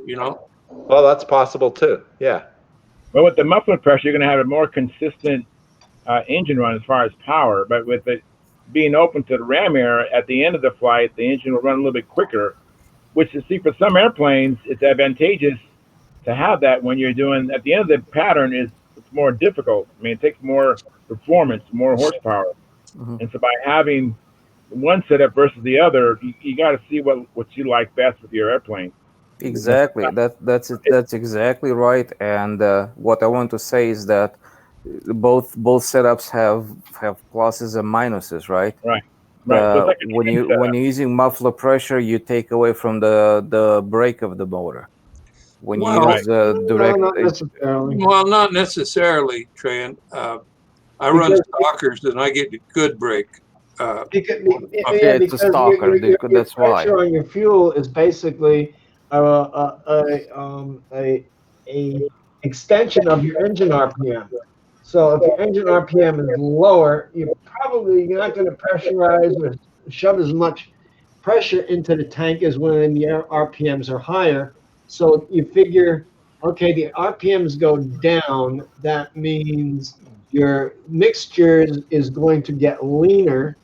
And then when RPMs go up, your mixture gets richer. So actually, he might be right. And actually might be apply a certain regulation effect on the run of the engine. Yeah, but you know what I'm saying? We're talking stalkers here, but how many different manufacturers are out there? Oh, yeah, tons. So depending on the motor that you're running, on a setup that you're running, you might, but from what I know, typically the muffler pressure will take some brake out of the motor, and maybe that's what you want to achieve. Well, maybe it's braking too hard. One of the things that has been mentioned, though, between muffler pressure and atmospheric pressure, is that toward the end of the run, the engine speeds up. It does whether you're using Uniflow or whether you're using the old standard up and down fill tubes on the old standard tanks. When you're using muffler pressure, when your Uniflow becomes uncovered, you can hear the change in your engine run. It usually slows it down a little bit at first, and then it will speed up just a little bit toward it. So you do get that warning that you're getting low on fuel. But by the time you get to that point where you're doing it, you should know how much fuel you need to put in there to do the pattern anyway. So it doesn't really matter. Yeah, hopefully by then you're into your level laps. You've done everything. Yeah. And so we all, it's true. We all fly what we like, and we find something that we like, and it works for us. Of course, yeah. Right. And so, and then there was electric, which you don't have to deal with any of this. Well, yes, you do.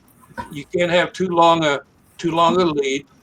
You can't put your battery too far back to balance it out, because you start getting loss in your lines, because unless you got really thick wire like number 8 wire, something like that. No, but we're talking motor run here. Yeah, that's what I'm saying. Exactly. Oh, I'm with talking electric, about, it's just like you don't have to deal with Venturis and none of that bullshit. Blood pressure. But there are things you got to keep in mind with an electric as well, though. Yeah, it's just different issues and different things that have to be set up, like how much How much do you want it to speed up when you go into a maneuver? How much do you want it to slow down when you come out of a maneuver? You have to figure all that out when you're doing electric. Get that set up the way you want it. You just go Hi, fly. Governor I Moore. mean, it's simple, man. It's just go fly the plane. What do you want? Hi, Governor. One more break? Okay, Moore. add some sensitivity. Done.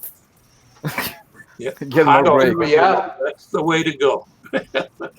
You know, the one thing we haven't mentioned is the old-fashioned suction tank, and that has advantages too as well. So, try all three. You know, suction, uniflow, muffler pressure, and see what works for you.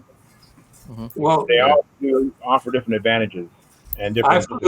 I flew suction tanks, Charles, for years, starting back in 1957. And when I found out about uniflows and tried them, that was the end of my suction tank days. Amen, John. I hear you, John. Me too. I agree. And now you Suction. have to do a contact. Suction they call it suction for a reason because it sucks. It sucks. Well, you're constantly speeding up as you're going through your pattern. Exactly, and there's no changing it. You start out nice run, and then you get 3/4 of the way, and it's just screaming blue murder, and it's over. Yep, I agree. Suction sucks. But the suction tank is easy for a novice to set up. For sure. I mean, what do? You got one tank, one line coming out the top, one out the bottom. Remember back in the day? Well, maybe you don't remember. That's probably too far back. You'd have I remember. One line coming out the top and one line coming out the bottom of your airplane, right? Yep. And that's exactly what they sounded like, Mike. And you put little tubes on the top and bottom that were cut on an angle, so you would get some pressure going there. Remember that? Yeah. Oh, it brings back perfect wedge tank. Looks like the old perfect tanks. Yep. I like the Rico tanks, but I'm gonna mute you, Mike. They called them perfect for a reason. They were perfectly useless. I like the Rico tanks. Those were the good ones in my day. Hey, that's all we had. We also had the Atlas that were made out of brass that would turn cruddy green. Ooh. I've got a couple of those kicking around. I want to bring in the chat into our conversation. Jeff Riley says, this is, I guess, during the fueling part of our conversation. Jeff Riley says, if the spray bar hole points at the crankshaft, the fuel doesn't, I guess, atomize, I think. It says atomic, but I think he means atomize the way it's meant to. I talked to John Miller about that. Remember John talking to him? And then Jeff Riley goes on to say, so the spray bar is oriented correctly, it won't flood the engine on fill up. Well, that's a Fox engine. Now we're up to date. What I think about that is that usually the overfill hole, it's way larger than the hole that you have even in a needle valve, right? Because you have the pin that goes inside there and obstructs the hole. So it's a very tiny amount of fuel that's being allowed to flow through there. And the overfill, it's so large, it's like when you fill it, it's the chances of flooding the engine are just, especially when you invert it, like you're just technically priming the motor. And when you cap the overflow immediately, the first thing you do, before you even disconnect your fueler, or whatever you use to fuel, you cap the overflow, and then you pull it. It can't put a suction in there. Right. Yeah, and it can't siphon either. That's my routine exactly, John. Fill it to put as much fuel as I want. Put the cap on. Take the syringe off. Otherwise, it'll siphon. Yep. Yep. There's Phil. I was hoping he'd come in tonight. Hi, Phil. Howdy. Hey, how are you? Did you get my email? Yes, I did. Yes, I did. Thank you very much. No problem. I'll hopefully have it printed tomorrow or Monday. All right. Probably going to be Monday. I got something.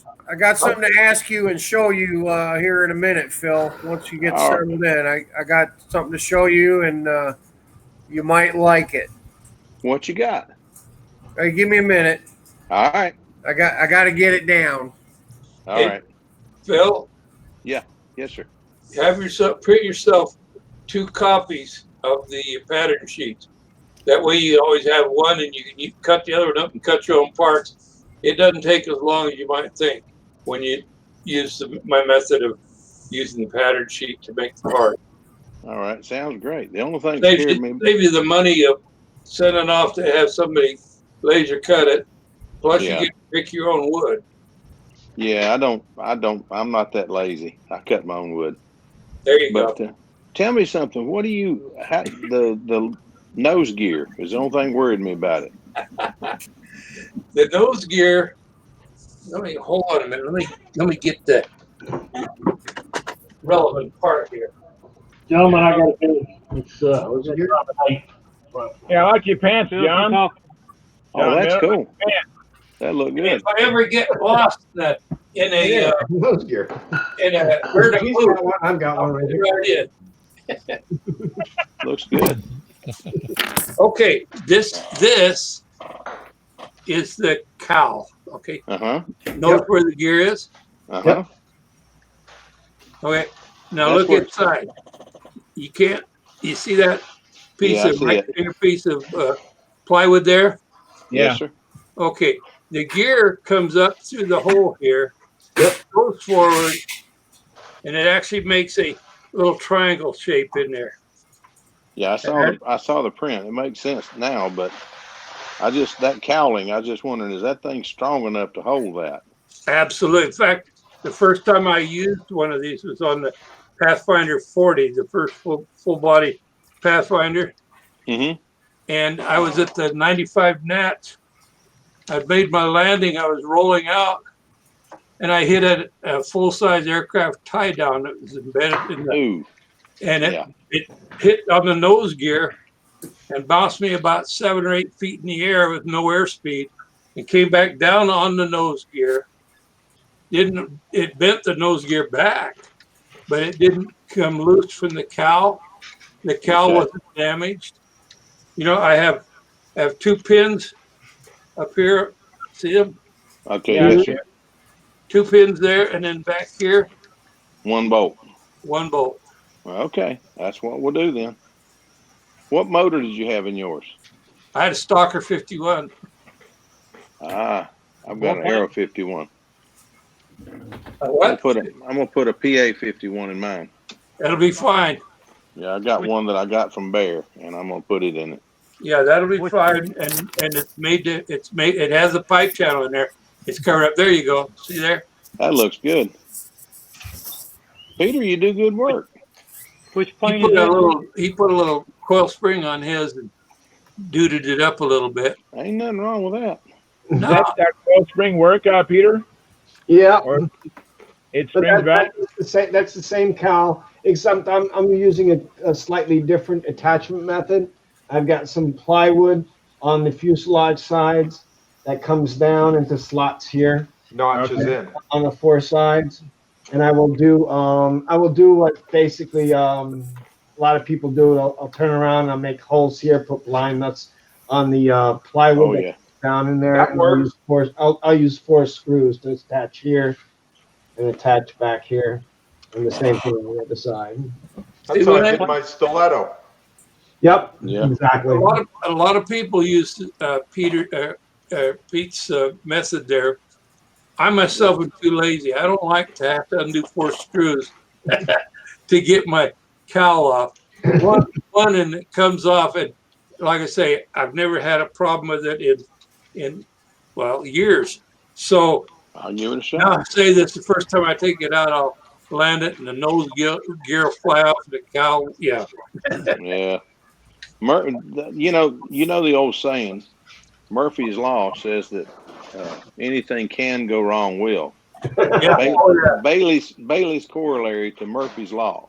Murphy was an optimist. I was going to send you some pictures of the paint job and color scheme on my plane. Sounds good. And I'll send it to your email address that you gave me. Sounds good. There is a tip I have though.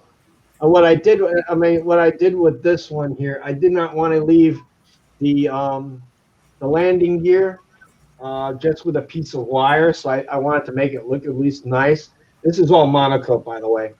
But what you do? Wow, that's neat. What, I thought that was balsa wood that you painted. No, that's balsa, but it's monocoated. That's not painted. That's cool. What you do is I don't know if you can see it right, kind of like there, right between the coil and the other thing. What that is some heat shrink. So a lot of times they say if you want to attach something to a music wire landing gear, to rough it up or put wire wrap on it to somehow so whatever you put on ultimately over the wire that holds on. What you do is you go out and you get some. This looks like 1/8 heat. What I did was I took 1/8 inch heat shrink. I put it over the wire before I took the balsa sandwich and I put it on there.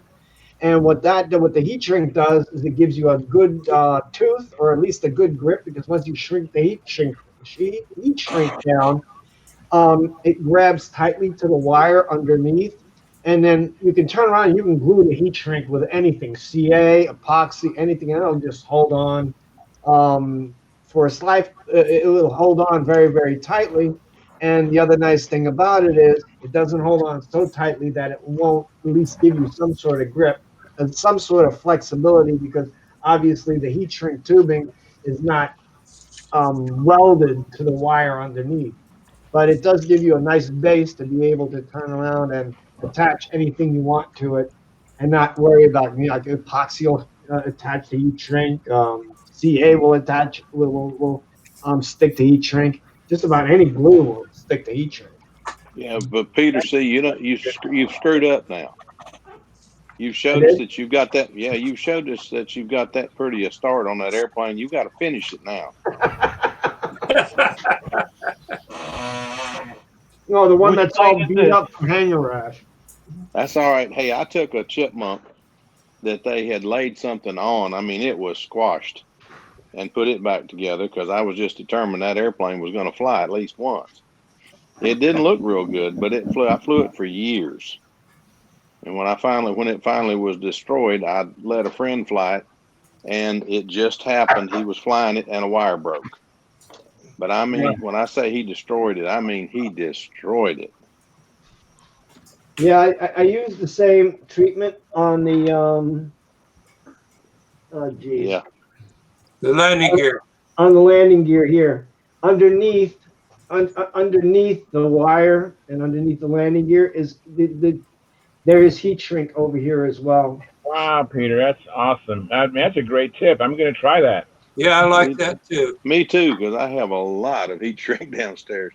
I would have never and the bottom line is, even if you don't want to put something over it, just putting some like colored heat shrink of either black or blue or whatever color you want to make it, and just leave the wire bare, it makes it look a heck of a lot nicer, and it doesn't chip off it like if you were to paint it. Right. That's a good idea. That's a great tip. That's a fantastic tip. That's worth putting in my notepad. Another thing, I like what Pete has done there. Make me big, would you? Hang on a second. You are big now, man. Big. Okay. See that hole there? This airplane has quite a few hours on it. That hole it's got a piece of carbon fiber in there that keeps the hole round and makes it a little stronger. Yeah. Okay. And this clip here is used. I have my my overflow hangs down, and I use this to close off just like a combat flyer uses it to stop his pressure tank. How about that? So neat tricks. Yeah. What plane is this? Do you use a clip to close off the overflow? Yep. Wow. Huh. That's a neat idea. Yeah, that is a neat idea. So What anyway, plane is this on? say what? What plane? This is on the Pathfinder LE. Yep. Pathfinder. Okay. You see, actually, I bent my gear back a little bit over many landings. It's been known to do that a few times. Oh yeah, but I tell you what, the plane, I wouldn't set it up any other way than tri-gear. Tri-gear is an extra 20 points in your pattern. Mm-hmm. Looks I'm like believing that. I said last week or Monday on that Air Cobra. It's got the tricycle landing gear, and I had to. I took the front nose gear off and put a RC landing gear on it with the spring on it. The wrapped Yeah, spring coil. steel. Yeah, because I kept hitting gopher holes or something. I don't know what I was hitting, but it kept folding the front landing gear back. So I said I'll take care of that. It's a little heavier, but it works. Yep. That's the main thing. I have a wire bender that I can sit there and do a coil that I make it out of 1/8 instead of 5/32 like they use in the RC, which takes care of the extra weight. Well, one of the tricks I found the last 2 years that everybody says, how do you land that particular? A couple of my airplanes are not exactly known for being designs that land well. Drop your size down one size. Like instead of using 1/8, use 332. You'd be surprised how much more that'll soak up. And I stole that idea from a combat flyer. Clayton Smith when he designed the Teosaki used 332 landing gear on that thing. And if you've ever seen a TO land, it doesn't land. It just quits flying and flops in, but it sticks. I mean, it does. It pancakes in. So I said, well, I wonder what that would do on an Obler. So I put it on an Obler and it works. Instead of bouncing every landing, I'm greasing a bunch of landings, and it's nothing but the wire's a little thinner. Now, if you really do smack one in, oh yes, it will fold up and you will do damage to the bottom of the airplane. But so far, I'm loving it. Bob Gialdini, I watched him fly one of his, what was that last trike gear he had? Oh, I remember the plane, but I can't think of the name. Yeah, I could see it in my mind's eye, but I can't remember the name. Skyray? Not Skyray, I mean, Eclipse? No, Eclipse wasn't his. No. Yes, it was. Eclipse that was Denny Adamison's, the Eclipse. Yeah. Anyway, he brought in, and I was watching it land, and it's kind of it was asphalt, but it's kind of rough. And his gear was just going like this. Yeah. As it landed. And he had it, he brought it out from the wing. It had a torsion bar here, and then it doubled back at an angle. Doubled back at an angle. And that gear would absorb, and it was, I believe it was 3/32, but it would just absorb every bunch, and that plane was level, flat, and smooth landing, while the gear was just doing all of this underneath there, taking all that stuff. Yeah, that's been a good trick for me for the last 2 years, and it's go ahead. Now I know why all my lumber wagons land so good on 1/8 gear. They weigh about 80 ounces, and they come in on the 1/8 gear, and they wobble around, and they land beautifully. It's amazing. Yeah. Yeah, you don't want to go to 3/32 gear on your lumber wagon. No, on the big one. Hey, Phil. Yes, sir. Do you like classic planes? Do you fly classic? Yes, sir. Did you know Mac Henry at all? I did know Mac. I thought the world of him. I tried for years. Do you remember years ago he had a design called the Nashville Rat. It was a rat racer, but it was a dual tapered wing. I tried for years to get plans to that thing, and Mac always told me, "I'll bring you that next time. Bring you that next time." Have you not? I guess you weren't on Stunt Hangar just before the Nats, then. No. In the racing section. No. Because guess who has the plans for the Nashville Rats? You do? Me. This Wow. guy. Would you please bring me a copy? They're sitting right over here, man. I'll buy a copy from you in Atlanta. And I actually put them up on Stunt Hangar in the racing section because somebody had a long thread about rat racing, and they were talking about Mac Henry and the Nashville guys and other guys. And I said, hey, man, I've got his plans because he gave them to me. If anybody wants them, I'll bring them to the Nats and give them to you. What I need in return, I'll give you the originals. I need a scan on a thumb drive is what I need for. I can do that. A friend of mine. I can do that. And there's actually 2 sets in there. There's one version and then there's another version. Okay. I'll see if in a little bit here, I'll dig them out and see if I can unroll them and show them to you. But yeah, I got you covered on that. But on another Mac Henry story. So since you're a classic guy and you knew Mac, how would you like to own this? Uh-oh. Uh-oh. This is the last plane that Mac Henry was working on. Oh, my word. It's a king sweep. It sure is. Nice. That's neat. I like that. And I've never seen one fly. I got the cowl here for it, too. Nice. Wow. Just needs finishing. And I'm gonna. This thing is light as hell, man. Right now, let's see. 16 plus 8 is 24, right? Yeah. 24 ounces as it sits.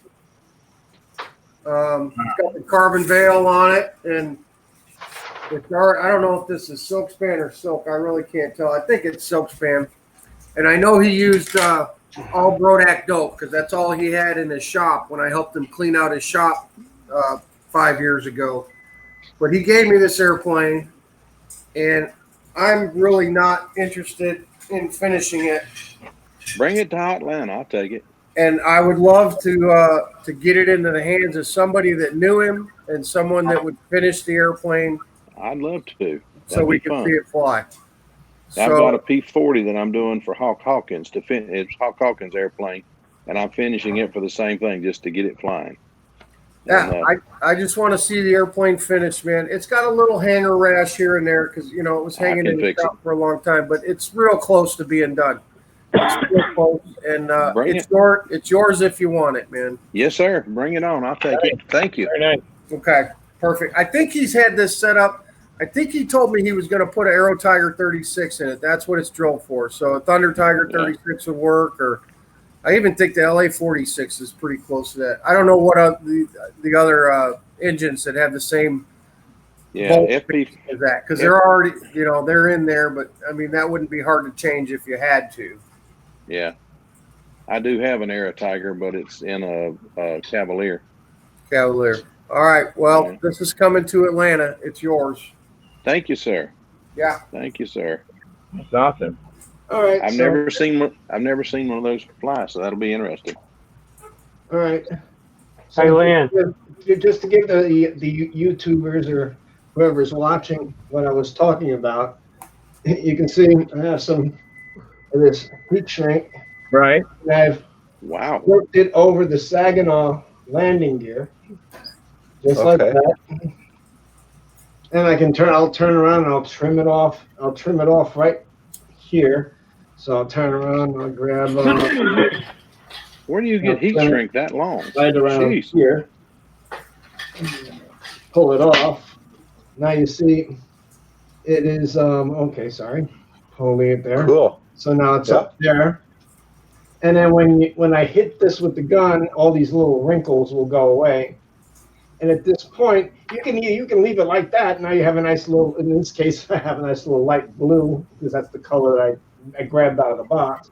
But you have a nice light blue finish on your landing gear. You can leave it just like that, or you hit it with the shrink gun, and now this surface here becomes something that you can easily glue to. Cool. Pretty slick.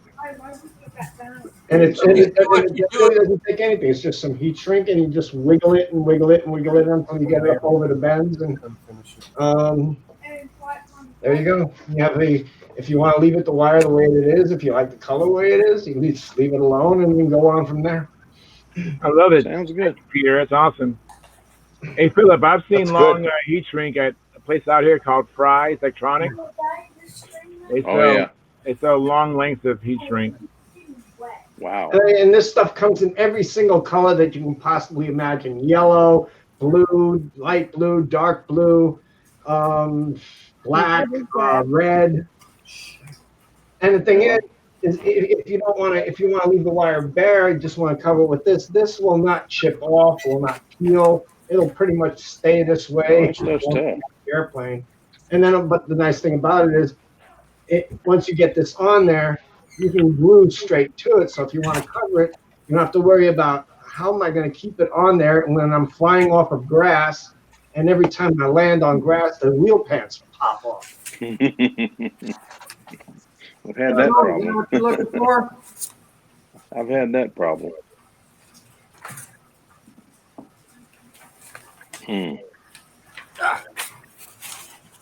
Phil, is this what Yes, you're sir. looking for? Hang on, let me get on you, Mike. Hang on. All right, you're, That looks like the beast. That's it. That sure looks like the beast. I looked for that thing for years. Buddy Spock bought a set of those, and we were going to build it, and Buddy unfortunately had a heart attack, and that was the end of that. There's But, there's another set underneath. And I'm not sure because it doesn't have all of the same. Yeah, I don't know. It's weird. We'll roll them out in Atlanta, but okay. Sounds good to me. Sounds very good to me. I've chased that plane for a long time and never, it's the first time I've seen a set of plans to that thing in probably 30 years. this is probably the only set in existence, man. It wouldn't surprise me. Mike wasn't into quantity; he liked quality. But he came to Atlanta one time with a Stuka, and I looked at that thing, and it was so big. And he said it had a 32 in it. I said, "Ain't no way that big airplane can fly with a 32." Oh boy, was I wrong! Actually, my friend has that airplane, and Yeah. it had an Aero Tiger 36 in it. Is what it had in it. 36. Okay. And Aero Okay. Tiger 36, and that Stuka, it had been damaged a little bit. The canopy was damaged, and it had some hanger rash. And when I was helping him clean out his shop when he moved, I don't know if you've heard this story, but Mac ended up moving about 3.5 miles away from me, from where my house is. He moved from his house in Nashville, and he built a new home in Franklin, just a few miles away from me. And I helped him clean out his shop and his garage and moved stuff into his new place. That's how I ended up with all this stuff. I got a bunch of his combat gear. I got his pit box. I got these plans, some of the airplanes. I had a ballerina that Charlie Pate built. Yeah. Charlie Pate had a big old ballerina that Charlie Remember built. Charlie? But the Stuka, my friend Robert bought that from Mac and is in the process of restoring that very airplane. He's bringing it back to airworthy stat because he bought, Robert not only bought the airplane, he bought the Aero Tiger that was in the airplane. Yeah. That was a good buy. He got the motor as well. And then I got one of Mac's, the other Aero Tiger that Mac had that was on his Tiyasaki that from Clayton. Yeah. You know, the one thing I'd love to got that he had, the only other thing I'd like to got, he had OS 40s that had been de-stroked to 36s. Now that was the e-ticket ride. I don't know how he did it, but brother, those things would wind and they would haul booty. Didn't see any 40s when we were cleaning out his stuff. There was. I bought a couple of Nelsons off him. Wow. A couple of Cyclone 049s, and then I sold. He had some old Doroshenko and some old Fora combat motors. And of course, he had a lot of Fora propellers and mufflers and that 15 size stuff. So I listed a bunch of that stuff on eBay for him and sold quite a bit of that stuff. But the only motors that I remember him having was the Aero Tiger 36s. I didn't see any 40s or anything like that. He had a lot of high zoot Foxes, Mark 7s, and Nelsons and stuff like that, but very few stunt motors. So maybe oh no, these weren't stunt motors. These were built for Navy carrier and carrier, okay, and rat race. And okay, I think all that stuff was long gone by the time. Yeah, I think so. I came around. Yeah, because he didn't even have a rat racing airplane. He had no rat racing airplane, no rat equipment. All he had was combat gear and a couple of stunt planes with the Aero Tiger 36s. Because there wasn't even an example of the Nashville Rat. Oh my goodness. He didn't have an airplane. I do have something called a Nimbler. Yeah. Yes, sir. I sure do. The first time that he and his buddy came to Winston-Salem, he came to our old 4A contest with the Nashville Rat.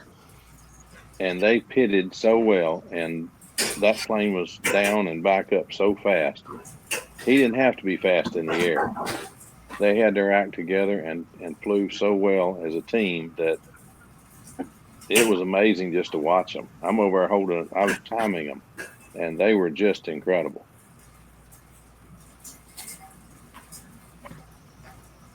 So this is what's left of a Nimbler. There's no wing, but this is Mac's slow combat design from back in the day. Yeah, and it's just a few in the stab. I don't have the rest of it, but I'm pretty sure. Isn't that cool? My buddy Larry has the plan for the wing. He has the plan for the wing. That is a cool fuse for a combat. Yeah, old slow combat, man. And this is Phil. Of course, you knew Clayton too. This is very reminiscent of Clayton Smith stuff. Yeah. It's very similar. But that's the Nimbler. That's Mac Henry's other design. Yeah. And I don't think it was kitted. You know, there was plans made available. No. You know, guys just did whatever. Those guys did some neat stuff. The thing I'll always remember about Clayton Smith was his fuel tanks. You remember them? I'm going to show you one right now because we said Clayton. So here's a Clayton Smith airplane right here.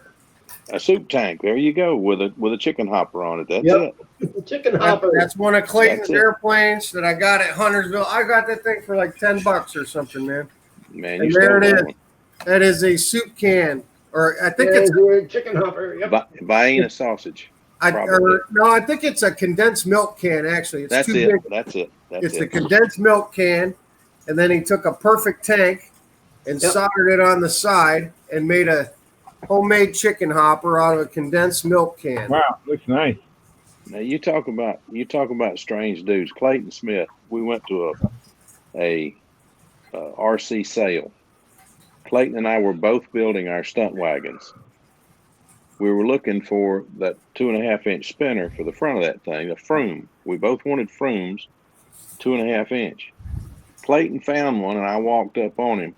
The guy wanted a quarter, 25 cents for a Froome 2.5-inch spinner. Clayton's trying to talk him down to 20 cents. I said, Clayton, I'll give you the quarter. Golly, Pete. He was incredible. He was one in a million, I'm telling you. Great friend, great guy, and a heck of a great flyer. But he could make you laugh sometimes so bad you just didn't know what to think. Yeah, I never actually got to meet Clayton. I just know him because of Mac. Mac spoke highly of him, of course, because of the Tiyasaki. And I had a friend, the guy who got me into combat, Larry Davis. He was a member of the Huntersville. Did you know Larry? Do you know Larry? Yes. Okay, yes. So Larry's the guy who moved to Nashville. Larry moved to Nashville and got me into combat and started taking me to Huntersville. And he always talked about Clayton. And, of course, Larry knew Mac as well. So when I saw some of Clayton's stuff come up at Huntersville for sale after he passed, I started buying some of this stuff and sending it out to Larry in Arizona because he knew Clayton. You know, We've had some really great flyers around here. I La- mean, some really Larry, great guys. Larry has Mac Henry's Teosaki. Mm-hmm. Larry bought that from Mac, and he still has that. And he actually bought the Aero Tiger that was on it as well. So that's pretty neat. Yeah, it's weird, man. It's like small circles and just how people know each other in this community. Yeah. But like I said, I never met Clayton, but I've heard all the stories about him. And hey, look who's here! When I had a chance to buy one of his airplanes, I wasn't going to turn it down. You know. Yeah, I know what you mean. Yeah. Who came Let me in? interrupt for a second. Hey, Jim Smith, can you turn your camera on, or it's not working, or what? Like to see He's got a good signal. Is that Jim Smith of Smith Brothers fame? Jim Smith? I don't know. Click your camera down at the bottom of the screen. Maybe he don't want to. Maybe he's got a pimple tonight or something. I don't know. Some of us have faces for radio. All of us have faces for radio. Yeah, we have great faces for radio. So, Lord. Well, cool, Phil. Man, I've enjoyed talking to you about Clayton and Mac and all that. And I was really hoping that you knew Mac. I figured you would. Yeah. So I think I knew Mac. You're a perfect candidate to get that king sweep and get it in the air, man. And sounds cool. I'll be down there Friday. I tell you what, we gotta get together and talk some. I can tell you some stories about Clayton that are not made for television, shall we say? He was a neat guy. I mean, I'd love to hear him. I'd love to hear him. They're all clean. They're all clean because he was just that kind of guy. But he was a wild man. We didn't even know that Clayton was sick. When I built my Teosaki, it was the last TO built with Clayton. And Clayton looked over my shoulder. He came out to the field one day. He says, "Philip, I ain't gonna have time to build your plane. I got too much going on." Well, I didn't know what he meant. What he meant was he was dying. But he says, "Come to the house and bring some wood, and you can use my templates and my molds, and we'll build you one." Well, I went over to his house one Saturday night, and we worked on that thing about 4.5 hours, and I got the basis of it built. And he looked over my shoulder and told me what to do, told me to copy the template so I could build another one if I wanted to. So I copied all his templates. I got everything built, brought it home, and finished it. And then 2 weeks later, he kept calling Tom Looper to ask, is the TO finished? Is the TO finished? And I just got the sense that there was an urgency there, and I couldn't figure out why, but I worked on nothing but TO for 2 weeks and finished it. Took it out in the field, and he came out and watched it fly. I wanted him to fly it. He said, no, I'm not up to flying today. I'm not up to flying today. The last thing I ever saw him fly was an 049 Hellcat, and he flew it very well. But I don't know. Clayton was just a class act. We did not know he even had cancer, let alone was dying of it. And he came out and flew with us that Saturday. Just came out and watched us, and then a week later he was gone. That's very sad. Wow. Yeah, but he was just a class act. Everything Clayton did was, I mean, we all teased him about being so cheap, but he was such a class act. Anyway. Didn't Will Davis tell me a story about him taking a pin to fix glow plugs all the time? Oh, he did that. Yeah, he would fix a glow plug, put a pin in there to straighten the spring out in a glow plug. Straighten the coil. That was the coil. Smith. Yeah. Oh my gosh. Yes, sir. He really did that. Yeah, Will told me that story. He's like, God damn, it's a $4 glow plug, man. Just throw it away and get another one. He'd be in there fixing them, he said. Clayton would be sitting there with it in a little fixture he'd made and a magnifying glass and a pen and straightening that thing out. And that was just Clayton. That was the way he was. He was so tight it wasn't funny. I ding a spark plug. I ding a propeller and be ready to throw it away because it was already at 10.6, so now it's going to be a 9.6. Clayton would take it, clean the tips up. It'll run a little fast, but it'll run. That was Clayton. I believe Aldrich used to collect plugs, and he'd get a whole can of them, and then he'd pull all the coils out of them because those are precious metal. Yeah. I saw a post on I had heard that Facebook. story. Somebody asking who's recoiling glow plugs. I have a mess of them. Is that a business? It could be. It could be. I'll tell you that, because you sure can't get gold plugs anymore. Somebody on the control line flying site asked who's recoiling glow plugs these days. I've got a mess of them. Like, it's a thing. I've never heard of it. Wow. Either have I, but I'm interested. Yeah, exactly. It used to be that Enya would take glow plugs in on trade and give you so much on trade on them, but they didn't recoil them. I don't think. I don't know. I think they just took the platinum out of them. I think probably, I'm gonna see if I can find that post, because somebody said that somebody in Russia was doing them or something. Oh Lord. Hey, Steve, there's a business for you. Steve, what do you think? Start recoiling plugs. I think Well, they're I can see the disposable. coils aren't they? now. I'd have to have glasses that big and shit, and I could just kind of. That's what I'm thinking. Wow. Recoiling glow plugs. All right, Bill, I'm going to put you down on the I can post see I don't you. do for two things so I don't forget. Nashville Rat Plans and the King Sweep. If I don't write it down, I'll forget I'm supposed to. So I'm going to do that. You have that affliction too, huh? Oh, yeah. Old guy. Old Gotta have guy. a list. Gotta have a list, man. Old Me guy. too. I write I have a question. I write a question everything for down. Phil. Okay. Okay. On the Talking making about old glow plugs, plugs. do you use a 2 pound density, or we tried 3 pound density foam? It's for making molds. I use blue foam. It's about 6 pounds, 5 or 6 pounds. Because you don't want it to. If you'll go to a where they sell stuff to make houses and stuff, it's blue foam is what they use. 4-inch blue foam is what they use in the walls a lot. They'll slit it down to 16 inches and put it between the 2x4s. Yeah, insulation foam. I could get a piece downstairs, but it's just a piece of blue foam. I mean, it's about color trans. I could not find it at one of the Home Depots or Lowe's. I went to Menards. Every place, nobody has blue foam. You'll have to go to a real lumber yard. I went to the lumber yards and they got pink, but nobody has the blue anymore, and no one could tell me why. That's weird. But what I was looking for is they used to make blue foam in a block. Yeah. For docks.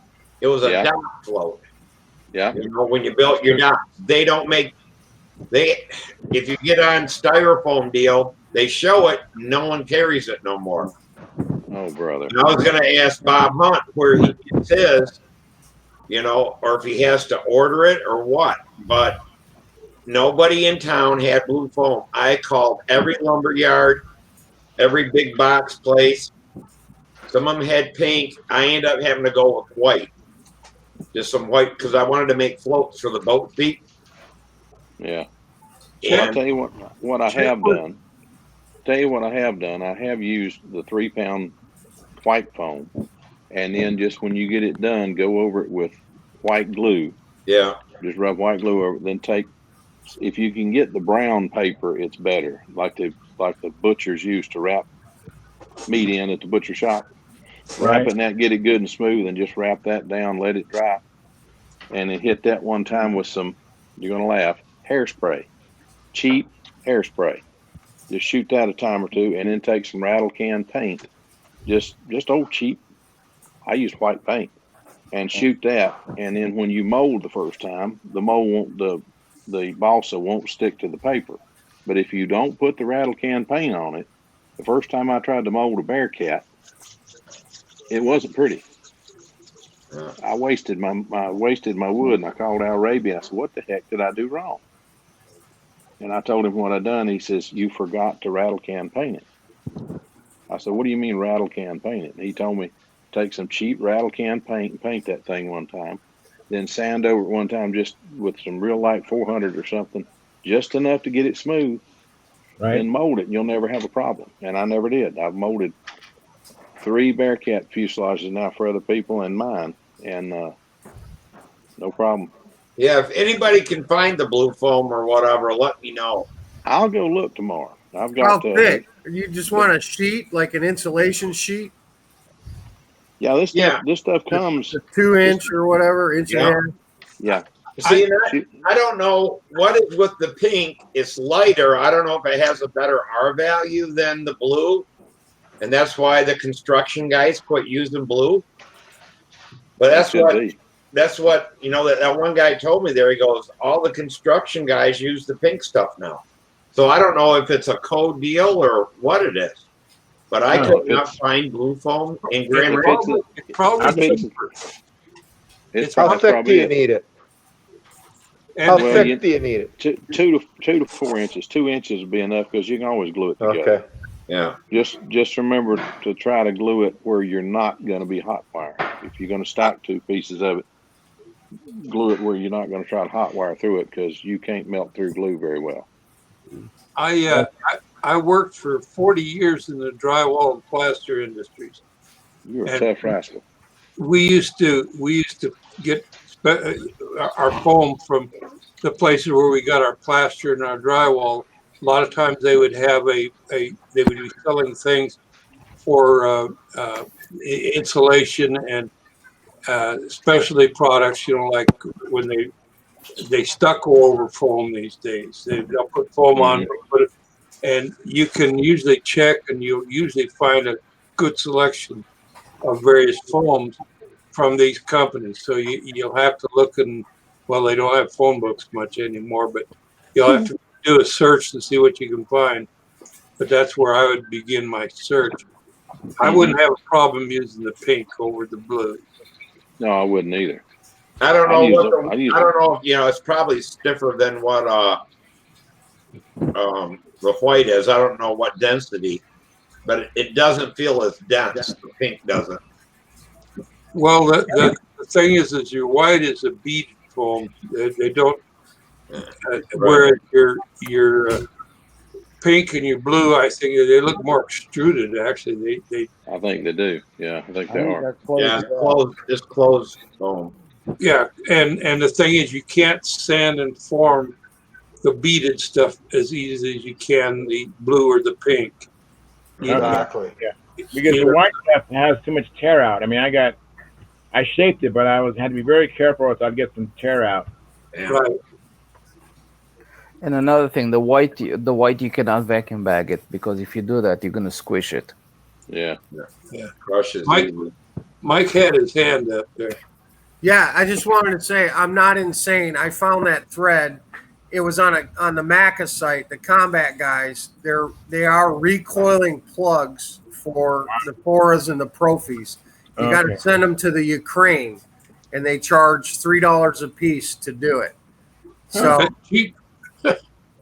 you send your $5 glow plug to the Ukraine and pay the shipping for a big box of them, and they'll do them for $3 a piece. So I'm not nuts. They do recoil them. And that's where I saw it.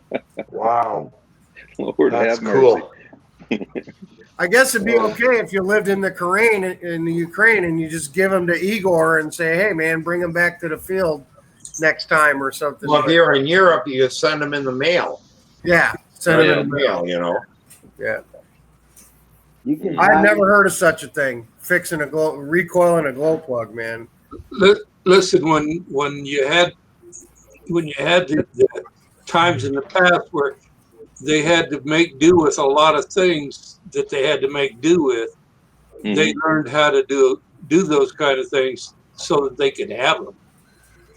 I remember Gialdini telling me about going to the World Championships, and the Hungarians had come in there and they were so poor that they had lousy engines. And when they left, when the American team left, they were running Foxes, and they gave them all their Foxes before they left to the Hungarian team so that they would have something decent to run. Wow. That sounds pretty neat. That's the difference between those people are, looking at, I mean, I'm paying a lot of money for a Stalker engine out of Ukraine, but I don't think those people are making that much money these days, even now. They're spending it all on, I won't say Biden's son. Well, you got to figure that John Brodak was selling the 40s for like $109 or something. Right. And then you had the double stars were selling for like 179, and now they're selling for 200 and something. Somebody's cutting a fat hog in the ass because Brodak's still selling his 40s made in the same place for 109. So somebody's doing a big markup on them things. Well, sure, they're not stupid. They're gonna charge what the market will bear. But when we're paying, how much are we paying for a Nelson a PA? How much for a Rojet? Somebody's cutting a pretty well. They're made in the United States, but they're like the Rojets are CNC made. You put the metal in the thing, shut the door, turn it on, and go back when the bell rings and take out your basically finished part. Are double stars still even made? No, I didn't think so. But I think you can get parts from Tom Dixon though. I've got got a few pieces. Tom Dixon, my double star. I have one double star, the 61. Yeah, but you guys, I want to announce. I want to close the YouTube side of the program. I'm tired, but you guys can continue on. And but I'm just sleepy. So I want to thank everybody for showing up. And we have like 10 viewers on YouTube. Appreciate that very much. And like to say have a good night. And if you go flying tomorrow, have tight lines and fair winds. Hey, did you Charles flying in this morning?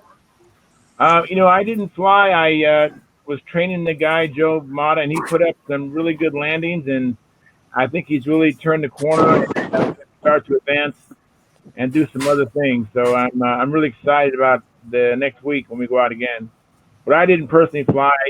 I didn't have time to do the engine swap on the primary force, so I just coached him. But it was a good day. It was just hot out here. It was 103 degrees. I talked to you too long this morning, huh? That's No, what you get for calling me, Charles. I thought you enjoyed it. I enjoyed it. I thought you were in California, not Arizona. I know it gets hot out here. It gets hot. 103. No wonder they call it the Golden State. Everything's burnt brown. Good grief. Gary's got to wake up. Keep on talking. I'm gonna stop the stream. 3, 2, 1. Good night. Great. Stop the stream.